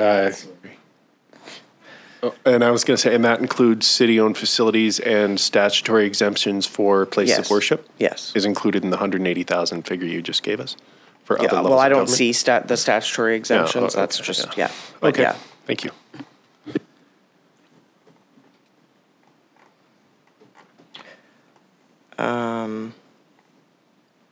Yeah, so I mean, I could send council something that would somewhat give numbers to it. But again, I think that's the main question with the percentage and the bylaw is the tax burden of the other government agency taxes being borne by the remaining taxpayers. That's I do believe that's the only drawback, because again, when I start the budget, I don't have that as revenue because I don't have it as assessment. So it's never a factor in that year's budget. And we're not physically paying that. That's just the difference that those, like the school district, would consider in their numbers. You could say we are physically paying it because we, the city, are the taxpayers. So essentially, we are picking up the tab. It's basically a transfer of taxes, or like Councillor Earl keeps saying, a subsidy. We have to pay the bills to the school district, the RD. They requisition it from us, so we are providing them that money, whether 10 properties pay or 5 properties pay. The same amount of money is going to those agencies. So it's not made up by the rest. It's costing us on top of what we're paying the city. Well, it's made up from the less properties are paying the same amount of money. So, through your worship, I think this is going to take a second kick at the can. So we've narrowed it a bit. So I think what we do is we take that back and we work on a few more things and try and get it to another discussion. Maybe it'll be a shorter one, but it also gives council a bit of time to kind of digest and maybe come up with some subsequent questions. We'll come back to another committee of the whole, present, okay, this is what we heard. Here's kind of, and you've had some time. We talk it through again and try and focus it a little bit more. Does that make sense? I agree with that 100%. So thank you. I just, before we end, I just want to thank you, Terry, for the time that you put into that presentation. I know obviously there was a lot in there and you didn't just do that overnight. So we appreciate you and the time you put into that. So thank you very much. So. Can I just say one? I've changed my mind. I'm not in favour of the grant. I'm not. No, because thinking it through, I'm not. I would not want to give Network Ministries a de facto tax bill. Yeah. No. Exactly. Okay? So I am not. I said I'd like the grant. I do like the grant. I know in my conversations with friends in Fort St. John, they said that's not their problem about the school and that's not their problem. Well, to me, I can't accept that. If I went with the grant system, and that meant that some organizations were going to have to now pay from the little revenue they get, at the school taxes and regional district. So I can't go with the grant. And I can't go also if we went 75%. Because then 75% exemption, Network Ministry is then going to have to pay 25%, right, of their school taxes and so on. I think there's a far more fundamental question that needs to be answered, and this we haven't answered it, is what I said earlier. Does this council agree with the previous councils that said that we wanted to decrease the amount of revenue we were losing by giving so much permissive tax exemption? Or put it the other way around, did we want to increase the revenue to the city by reducing the number of exemptions? And I've heard no discussions about that. That's the fundamental question. Because if you're saying, no, we don't want to increase our revenue, then why are we wasting time? Just get a system that reduces the work that you have to do, okay, and the mounting tax bill that some organizations, year 2, year 3, are going to have to be paying, and just set a cap. And the cap works exactly as Jeremy said, right? That's how it's going to work in Fort St. John. If there's a new organization and you accept them, the pool of money is the constant, and everybody will be getting a fraction, right, of the grant. Rather than 100% of the grant, it'll be less. So I don't know if we want to increase our revenue or keep things as they are overall from the point of view of the amount of permissive tax exemptions. If we decide that, then that gives very clear direction to Terry. Can it not be just like as simple as I know the percentage, like you'd have to pay the other taxes, but why can't it all be included? Is there, like if we said churches, for example, we're 100%, why do they have to then pay the school district one? No, they wouldn't. They wouldn't. So when why we can't- talk about percentages, this is again where I'm getting very confused, because when we talk percentages, we're talking a bylaw. So, right? We're talking a bylaw. That's what you're alluding to, Councillor Parslow? Yes, as a bylaw. So anytime that we do the bylaw, the permissive tax exempt bylaw, by October 31st, whatever we are exempting, that organization doesn't pay tax, any tax, not municipal, not regional district, not school tax, not hospital tax. They are exempt if they're 100%. But if So they're 75, they they pay pay 25. 25% of So wouldn't that be all easier taxes. to categorize like 100%? In this category, Yeah. that's who we would Yeah. approve. Yeah. 75 would be this, 50 would be this, For sure. 25 would and be it's, that. it's super easy to administer, but as Councillor Parslow brought up, which I think is a very good point, I feel that council of the day, when this current policy came into play, the getting PRA out of operating was a very forefront thought. So as we move towards 70-30 by 2030, you know, costs aren't going to decrease and operating expenses are going to increase. So if it is about revenue, then it's something that should be thought of, and maybe the grant would be better. But if revenue isn't a concern anymore, then yeah, a percentage through a bylaw is. But if you did 100, 75, 50, like until you know what that dollar value is, we can't even have this conversation, because maybe if 100% is social. But that's the thing, I'll 50 never is- know what the dollar value is because I'm always working off of. No, but we would know on past years. We could say last year we paid 180, but if we went to 175, 50, it would have been 220. So we would actually increased revenue, or we would have decreased. But basing on a percentage, we don't even know what, like in my mind, what I don't know if that makes sense. Yeah, sorry, you lost me. I was like. I'm just thinking if there's a category for each percentage threshold, you would know what the dollar value is that they would be paying in taxes, because we could just go off of what last year's hypothetically, if it was the same this year, this is what that would cost to them. This is what the city would get. Yeah, I could go off this year's tax rate and last year's other government agencies, I think is what you're alluding to try to Yeah. figure out what those organizations would pay. So 100%, obviously, they're going to pay nothing.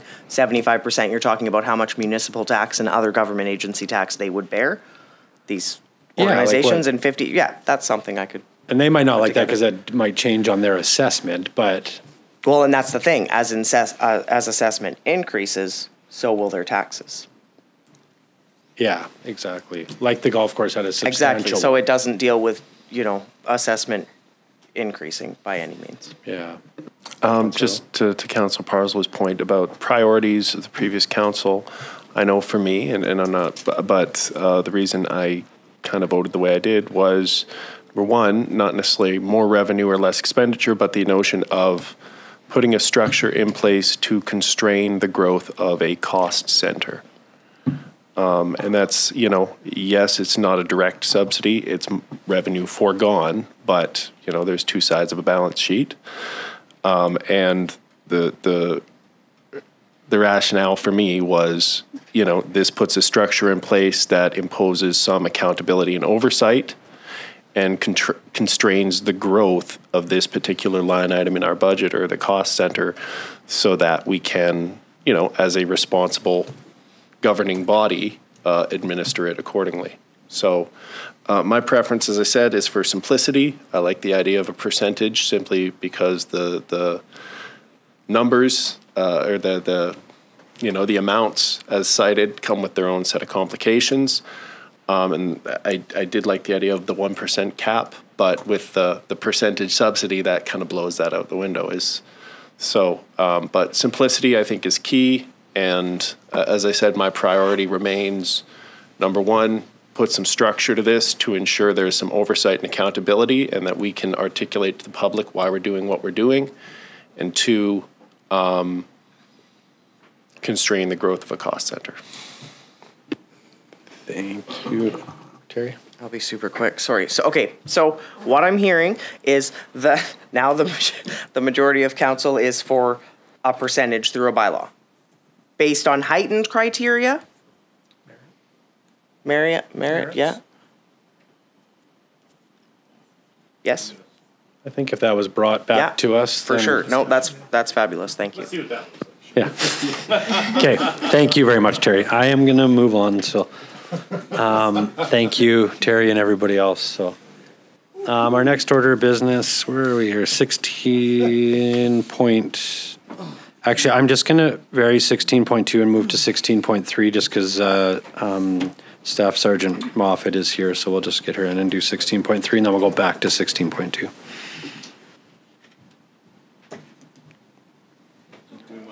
Terry a bottle of wine. That's not a bribe. That's not a bribe. Welcome, Jamie. Not a bribe. Not a bribe. Just real you. Hello. Good afternoon. Yeah, good afternoon. How are you doing today? Wonderful. How are you? I'm good, thank you. Good. Thanks for having me over. So just here to give the policing stats for February 2023. Our detachment resourcing, we're still status quo with 1 hard vacancy and 2 members on temporary leave, so maternity or pat leave or sick leave. Our crime trend reporting, over the period of February 2023, there were a total of 1,132 calls for service. This is down from 1,229 calls for service when compared to the same period in 2022, or a decrease of approximately 7.9%. Of those, 927, or 82% of the calls for service, were within the city of Dawson Creek, and 205, or 18% of the calls, were in the rural surrounding area. Comparative to last year for the same time period, this equates to a decrease of calls for service within the city of 6.5% and 13.9% in the rural areas. The following trends have been outlined for the period of January 1st, 2023 to February 28th of 2023 in pertaining to the calls for service and proactive investigations. Our theft of vehicles, there have been 8 calls for service, where there were 21 calls for service the same period last year, showing a decrease of 61.9%. Our theft from vehicle, there have been 4 calls for service, where there were 11 calls for the same time last year. This is a decrease of 63.6%.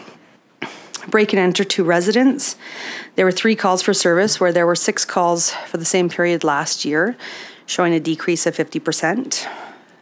Our break and enter to business, there were 17 calls for service, where there were 13 calls for the same time last year. This is an increase of 30.8%. Assault with a weapon or aggravated assaults, there were 30 calls for service, where there were 40 calls for service the same time last year, showing a decrease of 25%. Sexual assault and sexual interference, there were 9 calls for service, where there were 4 calls for the service of the same time period last year, showing an increase of 125%. Our drug possession, drug trafficking, there were 3 calls for service, where there were 2 the previous year. This is an increase of 50%. Our impaired driving, alcohol and drug, 24-hour suspensions, or our immediate roadside prohibition, we're sitting at 25, which is the same as this time period last year. Motor vehicle collisions, there were 58 calls for service, where there were 77 last year, same time period. This is a decrease of 24.7%. Theft, including shoplifting, there were 44 calls for service, where there were 87 calls for service the same time period last year. This is a decrease of 49.4%. And mental health, there were 78 calls for service, where there were 45 calls for service the same period last year. So this is another increase of 78%. Our property crime has still been on that downward trend. Traffic calls for service, including the impaired operation and collisions, account for 21% of the calls.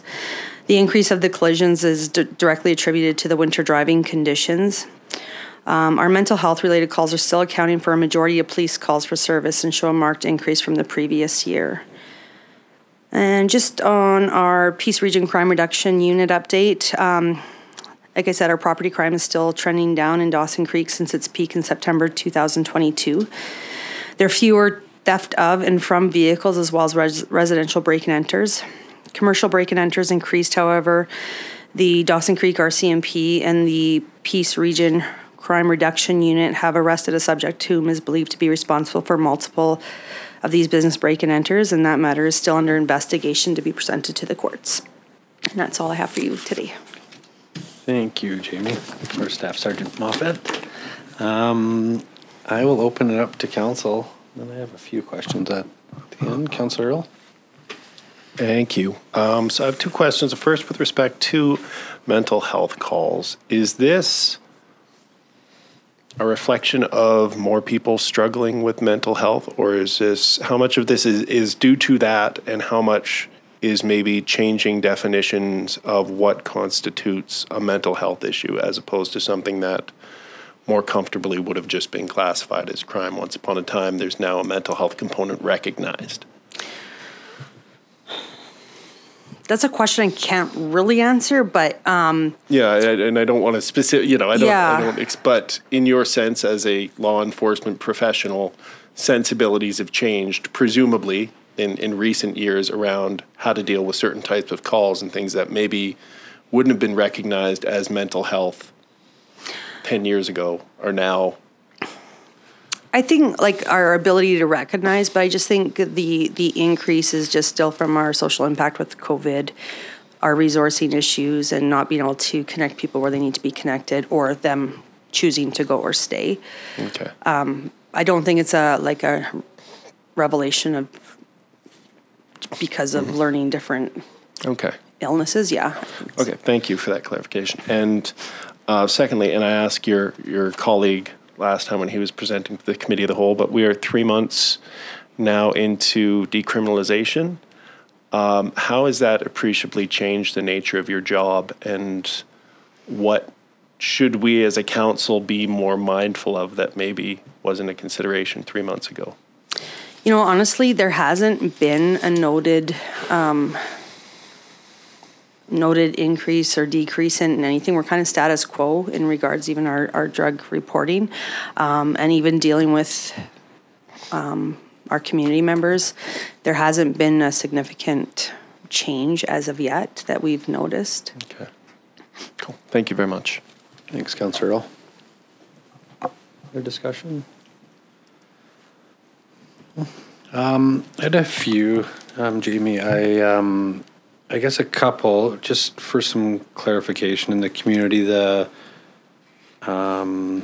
Peace Region Crime Reduction Unit that was started. So I understand there's one RCMP officer from Dawson and from different areas. Is this still active? Yes, actually, we did run into some staffing issues for a week or two with some injuries, and obviously we had some priority files here we had to pull resources from, but we've just committed. We originally pulled from our GI unit, but now we've just provided a full-time member from our general duty pool for complete commitment to that unit for another 3 to 6 months to show what our performance is with that unit. So yeah, it's been going. We've just been running a little bit low on the resources because we had one from Dawson, 2 from Fort St. John, and a North District resource, and we were down 2, so they were running with 2 but still being effective. So now we hopefully, with injuries repaired, we'll be back up to 4 solid. Okay, perfect. And then 2, where you got your hard and soft vacancies, is that just on the city supplied part of the detachment? Because I know like PRD and like provincial supplied too. Is that the total number? Like the 1 hard vacancy and 2 soft, is that just the city's portion, or is that the whole detachment as a whole? This is detachment as a whole. I'm pretty confident because that's what we're missing, but I'll clarify that and bring that back to you. Okay. And then, 2, just like, obviously it's showing that there's decreases in property crime, but when you go to like your calls for service, like the pie chart, it's still like property crime looks like it's still a substantial part of what you deal with. Like it's higher here than persons crime. Yeah. And so the provincial and federal government is making some changes to help you do your jobs in persons crimes. So we're in the middle of, writing letters, and so do you still feel there's some benefit in there being some changes down the road in property crime? I know that's probably hard for you to answer, but I guess if we're going to be writing, letters on on behalf of, the system, and where we feel like, our area is struggling. We feel like property crime is a big part in this area. Like, is there other areas that we can help, like, with our voice? No, I think you're doing what you can do. And I think, whenever there's repeat offenses, it doesn't matter what crime category, right? It causes concern for communities, and it just happens to be in our area. Property crime's a huge concern. Yeah. So I don't know what more you could be doing in speaking out. Okay. Because I just, like your stats are, I'm assuming they're accurate, but, from what we hear in the community, it's the opposite, right? That everything's going up, and we hear this, and then you produce this. So, sometimes it's just a little easy to misconceive, right? Because it's saying that these are down and. Mm-hmm.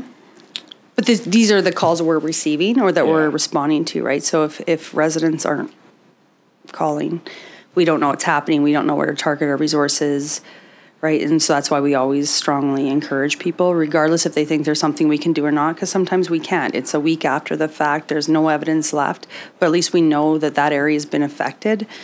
Then we can channel resources appropriately so we can be aware of where things are happening too. It's not just responding, it's also preventing. So having our crime trends and knowing where stuff is happening helps humongous amounts. Yeah. And then the COPS program, I know it's fairly active now. Like there's members, I've seen some posts and some things in the community. Is it, are you that in touch with it? Like, do you know how active it is? Like, is it every night that there's people out, I don't believe it's every night, but they're out like probably 4 or 5 nights a week. So it's definitely growing. Oh, yeah. And I think they had, don't quote me, I was just at a meeting, but they have, I think, like a solid 20-person core group, and they're still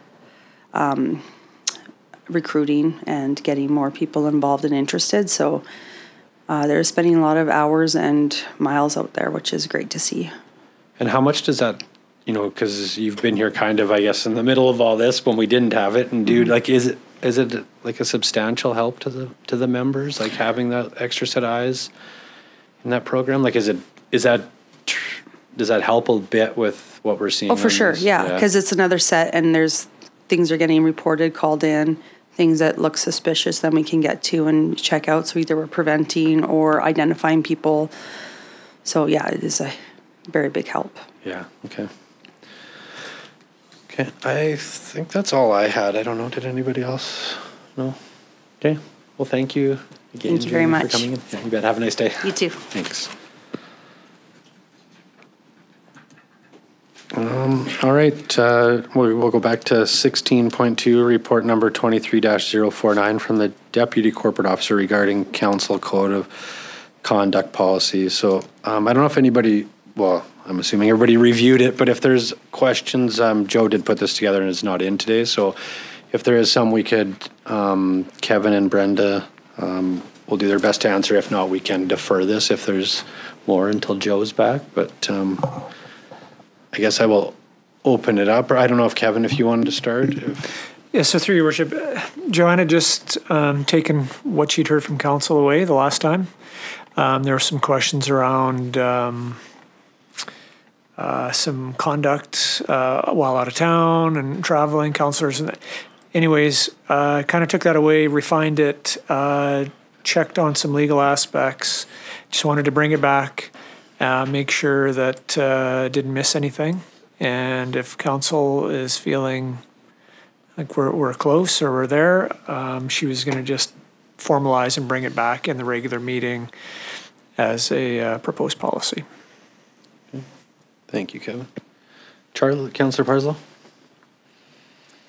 Just a question to staff. Is there a code of conduct like this for staff? Through your worship, yes. We have a code of conduct. It's quite extensive. And we have used it, I'll say multiple times, in ensuring staff adhere to it and do as they're supposed to. So it is used, I guess is what I'm trying to say, and ensure that staff are following.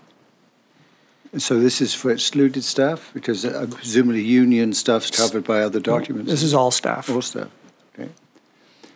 I'm looking at section D here. This is just a comment in jest here. So I really noticed the comment here, let's see, members shall not interrupt other speakers, make personal comments not germane to the business of the body. What, are you in the complaint submission, D? No, I'm on page 4 of 11, Code of Conduct. It's under 4. 4 and then D. 4D, thank you, sir. Okay. So leadership and collaboration, no. Conduct of meetings. I hear lots of side comments directed at me that have nothing to do with the business. Especially coming from a seat one over from me. Councillor Apollonio?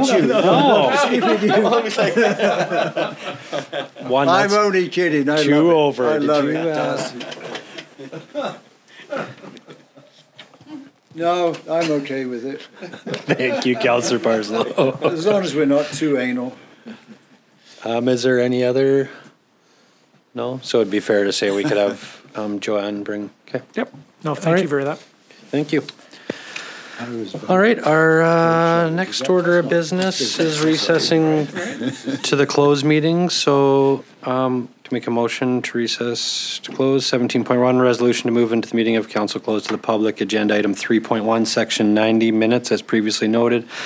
Agenda item 6.1, section 91I, the receipt of advice that is subject to solicitor-client privilege, including communications necessary for that purpose. Agenda item 7.1, section 91K, negotiations and related discussion respecting the proposed provision of a municipal service that are at their preliminary stages and that, in view of the council, could reasonably be expected to harm the interests of the municipality if they were held in public. Councillor Sudnick, Councillor Kemp, I'll call that to vote.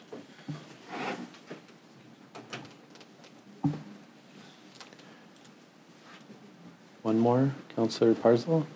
I did. Oh, I just assumed, sorry. Is that a, see, there's another example. Councillor Earl? Get a vote.